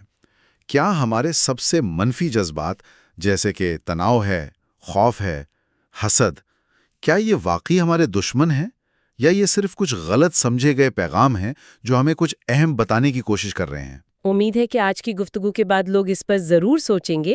تھیبو میورس کی کتاب ماسٹر یور ایموشنز کے مطابق جواب شاید کافی حیران کن ہو۔ جی، آج ہم ان جذبات کی گہرائی میں اتریں گے، یہ سمجھنے کے لیے کہ یہ آخر آتے کہاں سے ہیں اور انہیں اپنی ترقی کے لیے کیسے استعمال کیا جا سکتا ہے۔ یہ ایک بہت اہم نقطہ ہے۔ دیکھیں، کتاب کا مرکزی خیال یہی ہے کہ ان جذبات سے لڑنے یا انہیں دبانے کے بجائے ہمیں انہیں سمجھنا چاہیے۔ یہ ہمارے قدیم دماغی نظام، ہماری بقا کی جبلیت اور ان کہانیوں کا نتیجہ ہے جو ہماری انا ہمیں سناتی ہے۔ تو مقصد ان کہانیوں کو سمجھنا ہے؟ جی، اور انہیں دوبارہ لکھنے کے لیے عملی طریقے تلاش کرنا تاکہ ہم ان جذبات کے قیدی نہ بنیں بلکہ ان کے مشاہدہ بن سکیں۔ چلیں پھر سب سے عام جذبے سے شروع کرتے ہیں جس کا ہم سب کو روز سامنا ہوتا ہے، تناؤ یعنی سٹریس۔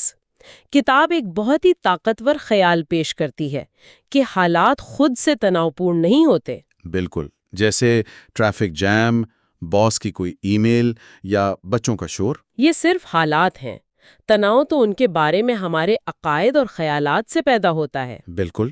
کتاب اسے ری فریمنگ سٹریس کہتی ہے، یعنی اپنے تناؤ کو ایک نیا زاویہ دینا، اور اس کا پہلا قدم ہے ذمہ داری قبول کرنا۔ ذمہ داری قبول کرنا، وہ کیسے؟ جب بھی آپ تناؤ محسوس کریں، کتاب یہ سوال پوچھنے کا مشورہ دیتی ہے، اس صورتحال میں تناؤ محسوس کرنے کے لیے مجھے کیا ماننے کی ضرورت ہے؟ اچھا۔ آپ کو معلوم ہوگا کہ اس کے پیچھے کوئی نہ کوئی عقیدہ چھپا ہے، جیسے مجھے ٹریفک میں نہیں پھنسنا چاہیے تھا، یا میرے باس کو مجھے ایسی ای میل نہیں بھیجنی چاہیے تھی۔ یہ سننے میں تو بہت اچھا لگتا ہے، لیکن کیا یہ عملی طور پر ممکن ہے؟ مطلب جب آپ کسی میٹنگ کے لیے لیٹ ہو رہی ہوں اور ٹریفک میں پھنسی ہوں تو اس وقت یہ سوچنا کہ ٹریفک جام تو ایک عام بات ہے، بہت مشکل لگتا ہے۔ بہت اچھا سوال ہے۔ دیکھیں، کتاب یہ نہیں کہتی کہ یہ آسان ہے، لیکن یہ ایک مشق ہے۔ اس لمحے میں آپ اس عقیدے کو چیلنج کر سکتی ہیں۔ کیسے؟ آپ خود سے کہہ سکتی ہیں، ٹھیک ہے، میں پھنس گئی ہوں، یہ کوئی اچھی صورتحال نہیں، لیکن دنیا ختم نہیں ہو گئی۔ میں ایک میسج کر کے بتا سکتی ہوں کہ مجھے دیر ہو جائے گی۔ یہاں آپ نے ایسا نہیں ہونا چاہیے تھا والی سوچ کو یہ ہو رہا ہے، اب میں کیا کر سکتی ہوں والی سوچ سے بدل دیا۔ صحیح، یعنی آپ نے صورتحال کا کنٹرول واپس اپنے ہاتھ میں لے لیا، چاہے وہ صرف آپ کے رد عمل کے کنٹرول ہی کیوں نہ ہو۔ بالکل، اور یہ چھوٹی سی تبدیلی تناؤ کی شدت کو بہت کم کر سکتی ہے۔ واہ، تو تناؤ کا تعلق حال کے اس لمحے سے ہے کہ ہم اسے کیسے دیکھتے ہیں۔ یہ تو ہوئی حال کی بات، لیکن اکثر ہمارا دماغ حال میں ٹکتا ہی نہیں، وہ یا تو ماضی کی غلطیوں میں اٹکا رہتا ہے یا مستقبل کے کیا ہوگا اگر میں بھاگتا ہے۔ بالکل، اور کتاب کے مطابق یہی پریشانی یا وری ہے نا؟ جی بالکل، تناؤ حال کے بارے میں ہے، جبکہ پریشانی ماضی یا مستقبل کے بارے میں، اور اس سے نمٹنے کے لیے کتاب ایک بہت ہی عملی طریقہ بتاتی ہے۔ وہ 3 حصوں والا؟ جی وہی، کہ اپنی پریشانیوں کو 3 حصوں میں تقسیم کریں۔ پہلا حصہ وہ چیزیں جن پر آپ کا مکمل کنٹرول ہے، دوسرا حصہ وہ چیزیں جن پر آپ کا کچھ یعنی جزوی کنٹرول ہے، اور تیسرا جن پر ہمارا بالکل کوئی کنٹرول نہیں۔ بالکل، اس کی کوئی مثال دے سکتے ہیں تاکہ سمجھنے میں آسانی ہو؟ ضرور، فرض کریں آپ ایک بڑی نوکری کے انٹرویو کے لیے پریشان ہیں۔ ٹھیک ہے۔ تو پہلے حصے میں وہ چیزیں آئیں گی جن پر آپ کا مکمل کنٹرول ہے، جیسے آپ کتنی ریسرچ کرتے ہیں، اپنے جوابات کی کتنی تیاری کرتے ہیں، وقت پر پہنچتے ہیں اور اچھے کپڑے پہنتے ہیں۔ صحیح، یہ سب ہمارے ہاتھ میں ہے۔ پھر دوسرے حصے میں وہ چیزیں ہیں جن پر آپ کا جزوی کنٹرول ہے، جیسے آپ انٹرویو کے دوران کیسا پرفارم کرتے ہیں۔ آپ تیاری تو کر سکتے ہیں، لیکن اس دن آپ کا موڈ کیسا ہے یا انٹرویو لینے والا کیسا سوال پوچھتا ہے، یہ پوری طرح آپ کے ہاتھ میں نہیں۔ اور تیسرا حصہ تو پھر وہ ہوا جس پر کوئی کنٹرول نہیں، جیسے انٹرویو لینے والے کا آخری فیصلہ۔ جی، یا دوسرے امیدواروں کی قابلیت یا کمپنی کی اندرونی سیاست۔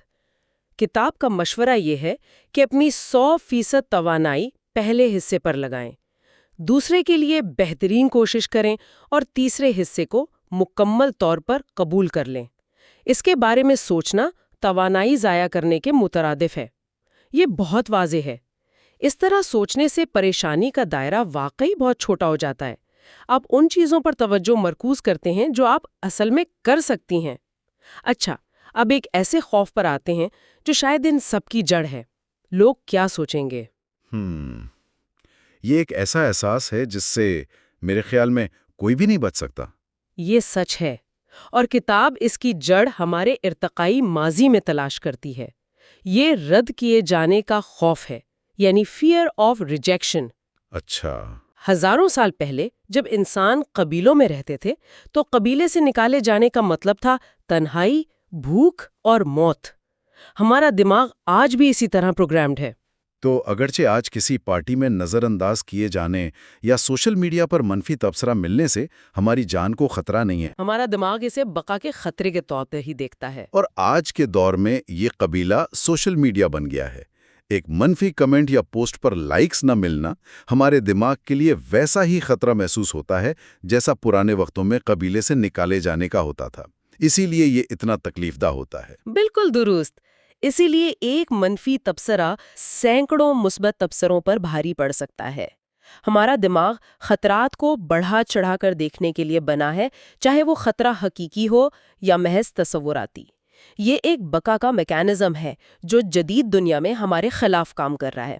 ایک منٹ، تو کتاب یہ کہہ رہی ہے کہ جس چیز کی ہم اتنی فکر کرتے ہیں کہ لوگ کیا سوچیں گے، شاید وہ سوچ ہی نہیں رہے۔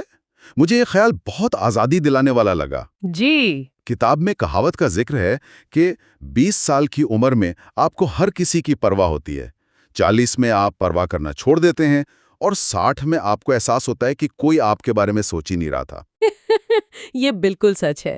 وہ سب اپنی فکر میں مصروف تھے۔ تو اس سے کیا سبق ملتا ہے؟ یہی کہ دوسروں کی رائے دراصل ہمارا مسئلہ ہے ہی نہیں۔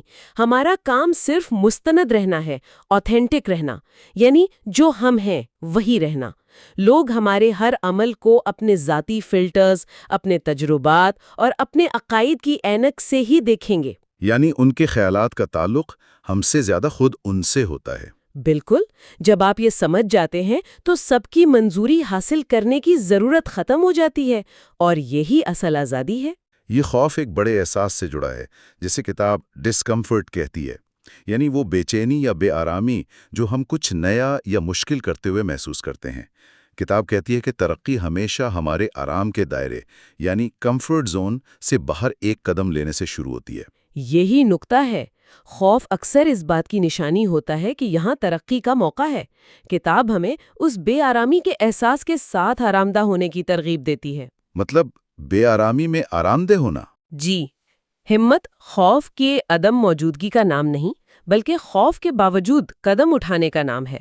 جب ہم کوئی ایسا کام کرتے ہیں جس سے ہمیں ڈر لگتا ہے، چاہے وہ عوامی تقریر ہو یا کوئی مشکل گفتگو، تو ہمارا آرام کا دائرہ وسیع ہو جاتا ہے، اور ہم زیادہ قابل اور پر اعتماد محسوس کرنے لگتے ہیں۔ بالکل۔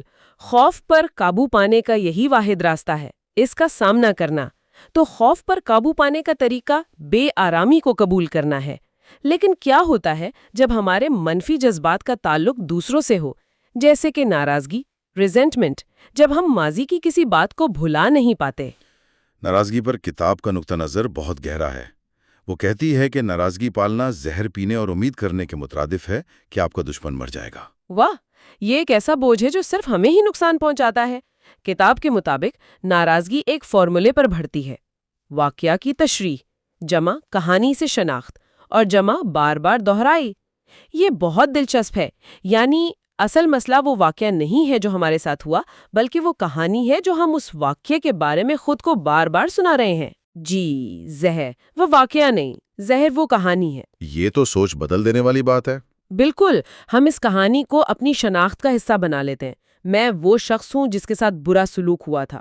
پھر ہم اس کہانی کو اپنے ذہن میں بار بار چلاتے ہیں، جس سے وہ زخم ہرا رہتا ہے۔ تو اس سے نکلنے کا کیا طریقہ ہے؟ کتاب میں 4 قدموں والا ایک طریقہ بتایا گیا ہے۔ سب سے پہلے تو یہ دیکھیں کہ آپ جو مطلب نکال رہے ہیں کیا وہ ٹھیک بھی ہے؟ کیا اس واقعے کی کوئی اور تشریح ہو سکتی ہے؟ اچھا، یعنی اپنی کہانی پر سوال اٹھانا۔ جی۔ دوسرا، اگر ممکن ہو تو اس شخص یا صورتحال کا سامنا کریں اور اپنے احساسات کا اظہار کریں۔ تیسرا، معاف کر دیں۔ ہاں، معاف کرنا یہ بہت مشکل ہے۔ اور یہ معافی اس دوسرے شخص کے لیے نہیں، بلکہ خود کے لیے ہے۔ اسے خود سے محبت کا عمل سمجھیں تاکہ آپ کو ذہنی سکون مل سکے۔ اور چوتھا اور سب سے مشکل قدم، بھول جائیں۔ مطلب ذہن میں اس واقعے کو بار بار چلانا بند کر دیں۔ جی بالکل۔ اور اسی سے جڑا ایک اور پیچیدہ جذبہ ہے حسد، جیلسی۔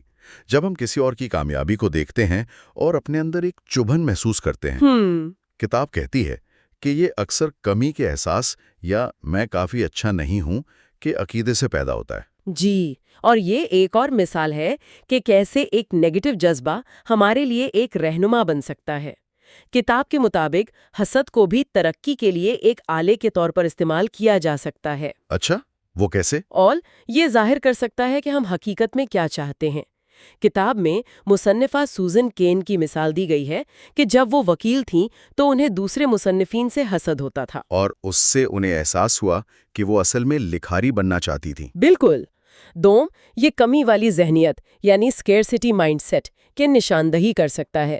یہ سوچ کہ اگر کسی کو کچھ مل گیا تو میرے لیے کم ہو جائے گا، اسے فراوانی یعنی ابنڈنس کی سوچ میں بدلنے کی ضرورت ہے کہ ہر کسی کے لیے موقع موجود ہیں۔ صحیح۔ سوم، یہ خود اعتمادی کے گہرے مسائل کی طرف اشارہ کر سکتا ہے، اور آخر میں یہ دوسروں سے غیر منصفانہ موازنہ کرنے کی عادت کو اجاگر کرتا ہے۔ ہم اکثر دوسروں کی کامیابیوں کا موازنہ اپنی کمزوریوں سے کرتے ہیں، جو کہ سراسر ناانصافی ہے۔ تو اس ساری گفتگو کا کیا مطلب ہے؟ ہم نے جس مرکزی سوال سے شروع کیا تھا کہ کیا یہ جذبات ہمارے دشمن ہیں، ایسا لگتا ہے کہ کتاب کا جواب واضح ہے، نہیں۔ جی بالکل نہیں۔ تناؤ، خوف، ناراضگی، حسد یہ صرف ناخوشگوار احساسات نہیں ہیں، یہ ہمارے ذہن کے سگنل ہیں جو پرانی پروگرامنگ اور ان کہانیوں پر مبنی ہیں جو ہم خود کو سناتے ہیں۔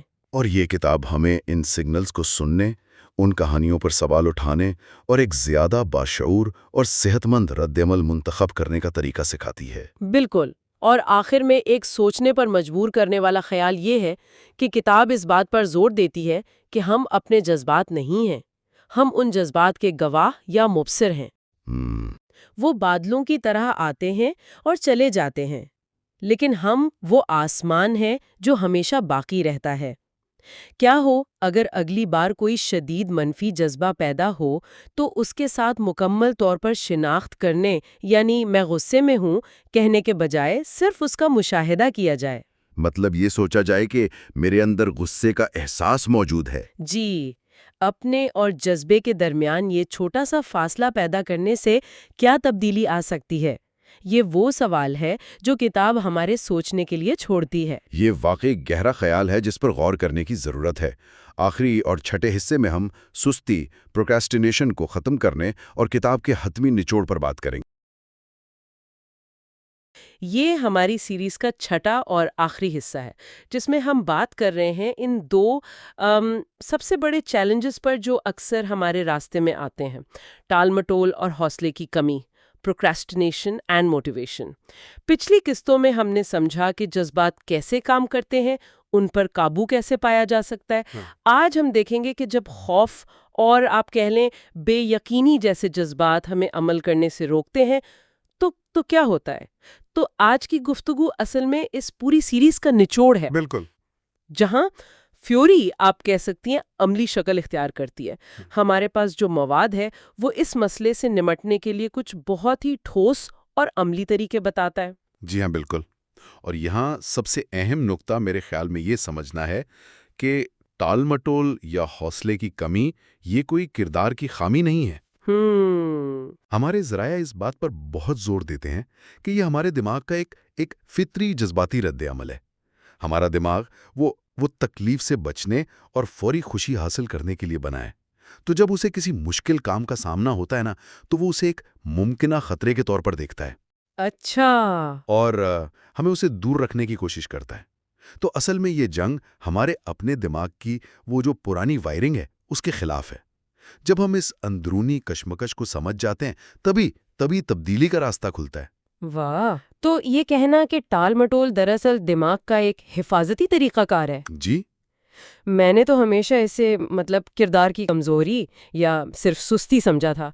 یہ تو سوچ بدل دینے والی بات ہے۔ چلیں اس میں مزید گہرائی میں چلتے ہیں۔ ہمارے ذرائع کہتے ہیں کہ اس کی جڑ اکثر خوف میں ہوتی ہے، لیکن کیا یہ ہمیشہ ناکامی کا ہی خوف ہوتا ہے؟ کبھی کبھی انسان صرف تھکا ہوا یا بیزار بھی تو ہو سکتا ہے نا؟ آپ نے بہت اچھا سوال اٹھایا ہے۔ دیکھیے، مواد کے مطابق خوف اس کی سب سے بڑی وجہ ہے، لیکن یہ کئی شکلوں میں آتا ہے۔ ناکامی کا خوف تو بہت عام ہے۔ کہ اگر میں نے یہ کام کیا اور اچھا نہ ہوا تو کیا ہوگا۔ صحیح۔ لیکن اس کے ساتھ ساتھ کامیابی کا خوف بھی ہوتا ہے کامیابی کا خوف؟ وہ کیسے؟ کہ اگر میں کامیاب ہو گیا تو مجھ سے لوگوں کی توقعات بڑھ جائیں گی۔ اوہ اچھا۔ اور ایک بہت بڑا عنصر ہے پرفیکشنزم، یعنی کمال پرستی کا خوف، کہ میں اسے تب تک شروع نہیں کروں گا جب تک میں اسے بالکل پرفیکٹ طریقے سے نہ کر سکوں۔ یہ سب بہانے ہیں، ایکچولی دماغ کے طریقے ہیں ہمیں اس کام کی تکلیف سے بچانے کے، اور جب ہم ٹال مٹول کرتے ہیں تو اس کی ایک قیمت ادا کرنی پڑتی ہے۔ اور وہ قیمت صرف کام کا نہ ہونا نہیں ہے، ٹھیک؟ بالکل نہیں۔ مصنف کا کہنا ہے کہ یہ ہماری خود اعتمادی کو ختم کر دیتی ہے اور ایک مسلسل ایک بے چینی پیدا کرتی ہے۔ یہ ایک منفی چکر ہے، آپ کام ٹالتے ہیں پھر خود کو برا بھلا کہتے ہیں، جس سے آپ کی خود اعتمادی کم ہوتی ہے، ہاں، اور پھر اگلی بار آپ کے ٹال مٹول کرنے کا امکان اور بھی بڑھ جاتا ہے۔ اور بھی بڑھ جاتا ہے۔ یہ بالکل ایک زہریلا چکر ہے۔ اس سے نکلنے کے لیے مصنف تجویز کرتا ہے کہ سب سے پہلے ہم ان کہانیوں کو پہچانیں جو ہم خود کو سناتے ہیں۔ کہانیاں جیسے میں بہت تھک گیا ہوں، ابھی موڈ نہیں ہے، یہ کل زیادہ بہتر ہو جائے گا۔ یہ صرف بہانے نہیں ہیں، یہ ہمارے دماغ کے بنائے ہوئے بیانیے ہیں جو ہمارے عمل کو جواز فراہم کرتے ہیں۔ ان کہانیوں کو پہچاننا پہلا قدم ہے۔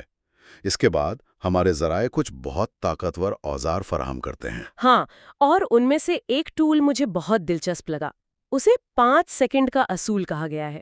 جی، the 5 second rule۔ یہ آئیڈیا بہت سادہ ہے لیکن مجھے لگتا ہے بہت گہرا بھی ہے۔ کیا آپ اس کی تھوڑی وضاحت کر سکتے ہیں کہ یہ کام کیسے کرتا ہے؟ ضرور۔ یہ ایک بہت ہی زبردست نفسیاتی ہیک ہے۔ خیال یہ ہے کہ جب بھی آپ کے ذہن میں کوئی کام کرنے کا ارادہ یا کوئی جبلت پیدا ہو، جیسے صبح اٹھنا؟ ہاں، جیسے صبح اٹھنا، ورزش کے لیے جانا یا کوئی مشکل ای میل لکھنا، تو آپ کے پاس عمل شروع کرنے کے لیے صرف 5 سیکنڈ کا ایک مختصر وقفہ ہوتا ہے۔ صرف 5 سیکنڈ؟ صرف 5۔ اگر آپ 5 سیکنڈ سے زیادہ سوچتے ہیں تو آپ کا دماغ، خاص طور پر جو پری فرنٹل کارٹیکس ہے، وہ اس خیال کو رد کرنے کے لیے 1000 بہانے تلاش کر لے گا۔ وہ خطرات کا تجزیہ کرے گا، تکلیف کو محسوس کرے گا اور آپ کو روک دے گا۔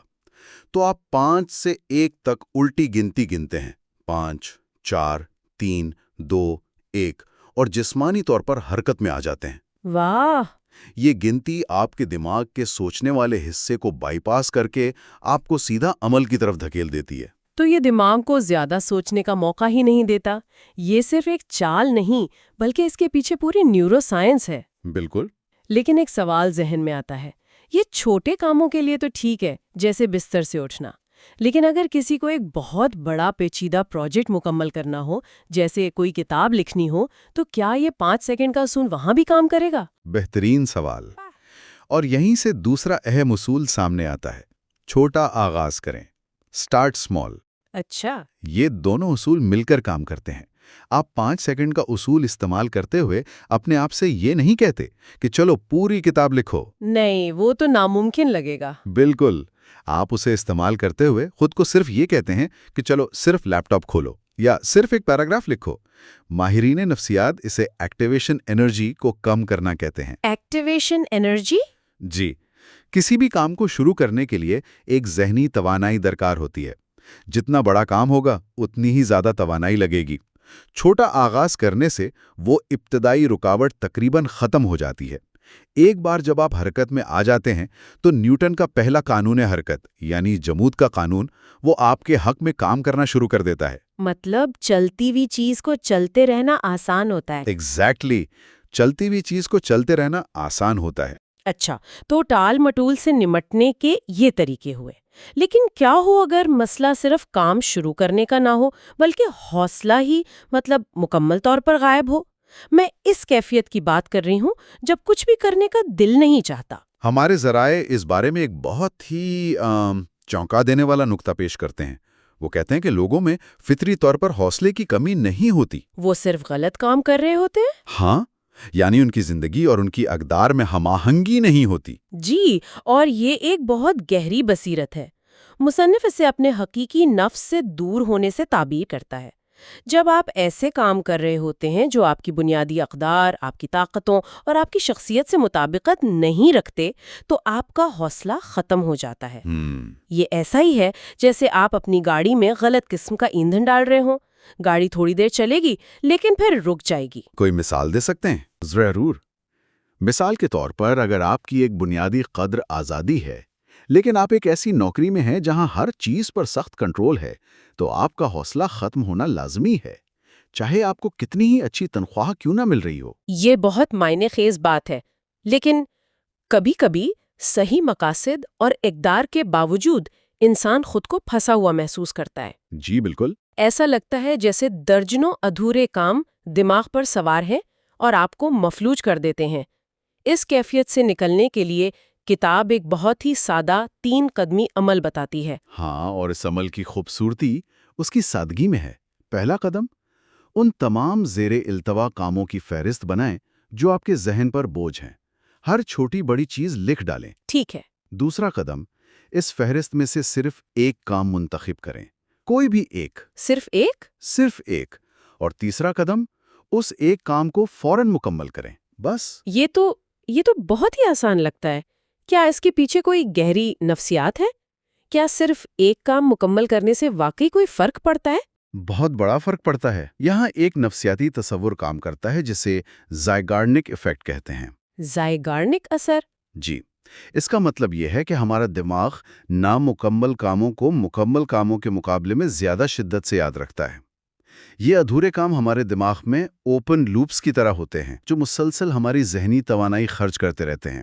جیسے کمپیوٹر پر بیک گراؤنڈ میں بہت سارے پروگرام چل رہے ہوں۔ کیا بہترین مثال دی آپ نے، بالکل ویسے ہی، جو اسے سست کر دیتے ہیں۔ جب آپ اس فہرست میں سے صرف ایک کام مکمل کرتے ہیں تو آپ ایک لوپ کو بند کر دیتے ہیں۔ اس سے نہ صرف ذہنی سکون ملتا ہے بلکہ کامیابی کا ایک چھوٹا سا احساس بھی ہوتا ہے۔ یہ کامیابی ڈوپامین کا ایک جھونکا دیتی ہے جو آپ کو اگلا کام کرنے کے لیے حوصلہ فراہم کرتا ہے۔ یہ جمود کی حالت کو توڑنے اور رفتار بنانے کا ایک بہترین طریقہ ہے۔ تو یہ سب کچھ 5 سیکنڈ کا اصول، چھوٹا آغاز اور یہ 3 قدمی عمل، یہ سب عملی اوزار ہیں۔ لیکن ان تمام تکنیکوں کے بعد ہمارے ذرائع ایک بہت ہی گہرے اور آپ کہہ لیں فلسفیانہ نتیجے پر پہنچتے ہیں جو ہمارے اور ہمارے جذبات کے تعلق کو بالکل نئی روشنی میں دکھاتا ہے۔ جی ہاں، اور یہ وہ نقطہ ہے جو سب کچھ ایک ساتھ جوڑ دیتا ہے۔ مرکزی خیال یہ ہے کہ آپ اپنے جذبات نہیں ہیں، آپ وہ ہیں جو ان کا مشاہدہ کر رہا ہے۔ یہ نقطہ نظر میں ایک بنیادی تبدیلی ہے۔ غصہ، اداسی، مایوسی یا ٹال مٹول کرنے کی خواہش، یہ سب عارضی ذہنی حالتیں ہیں۔ یہ آسمان پر آتے جاتے بادلوں کی طرح ہیں۔ بادل گہرے، طوفانی یا ہلکے پھلکے ہو سکتے ہیں، لیکن آسمان یعنی آپ کا حقیقی شعور، آپ کا نفس، وہ ہمیشہ ویسا ہی رہتا ہے، صاف اور بے اثر۔ یہ تشبیہ بہت طاقتور ہے، لیکن عملی زندگی میں اس کا کیا مطلب ہے؟ جب کوئی شدید غصے یا مایوسی محسوس کر رہا ہو تو وہ اس مشاہدہ کرنے والے کے طور پر کیسے کام کر سکتا ہے؟ اس سے کیا فرق پڑتا ہے؟ فرق یہ پڑتا ہے کہ آپ جذبات کے ساتھ اپنی شناخت جوڑنا چھوڑ دیتے ہیں۔ آپ یہ نہیں کہتے کہ میں اداس ہوں، بلکہ آپ یہ تسلیم کرتے ہیں کہ میں اس وقت اداسی کا احساس محسوس کر رہا ہوں۔ اچھا، تو یہ الفاظ کا فرق ہے۔ یہ صرف الفاظ کا فرق نہیں ہے، یہ چھوٹی سی لسانی تبدیلی ایک بہت بڑا نفسیاتی فاصلہ پیدا کرتی ہے۔ یہ آپ کو جذبے میں ڈوب جانے کے بجائے اس کا تجزیہ کرنے کا موقع دیتی ہے۔ کتاب کہتی ہے کہ جذبات آپ کے دشمن نہیں بلکہ رہنما ہیں۔ رہنما؟ جی، وہ آپ کو سگنل دے رہے ہیں کہ آپ کی سوچ یا آپ کے حالات میں کچھ گڑبڑ ہے۔ ان کے قابو میں آنے کے بجائے آپ ان سے پوچھ سکتے ہیں، تو مجھے کیا بتانے کی کوشش کر رہے ہو؟ تو یہ تمام طریقے، 5 سیکنڈ کا اصول، اپنی کیوں کو سمجھنا، یہ دراصل اس مشاہدہ کرنے والے نفس کو مضبوط کرنے کی مشقیں ہیں۔ بالکل، آپ نے بالکل صحیح نتیجہ نکالا۔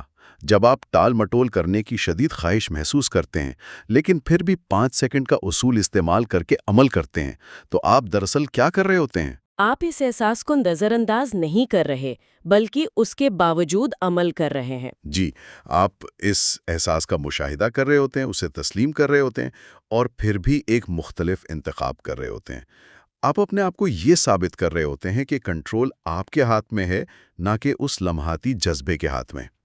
یہ ہمیں یاد دلاتے ہیں کہ انچارج ہم ہیں، نہ کہ ہمارے دماغ کا فوری جذباتی رد عمل۔ یہ خود پر قابو پانے کی آپ کہہ لیں حتمی شکل ہے۔ ہم نے اس سیریز میں واقعی بہت کچھ سیکھا ہے، اور یہ آخری حصہ عمل کرنے پر ایک بہترین نتیجہ ہے۔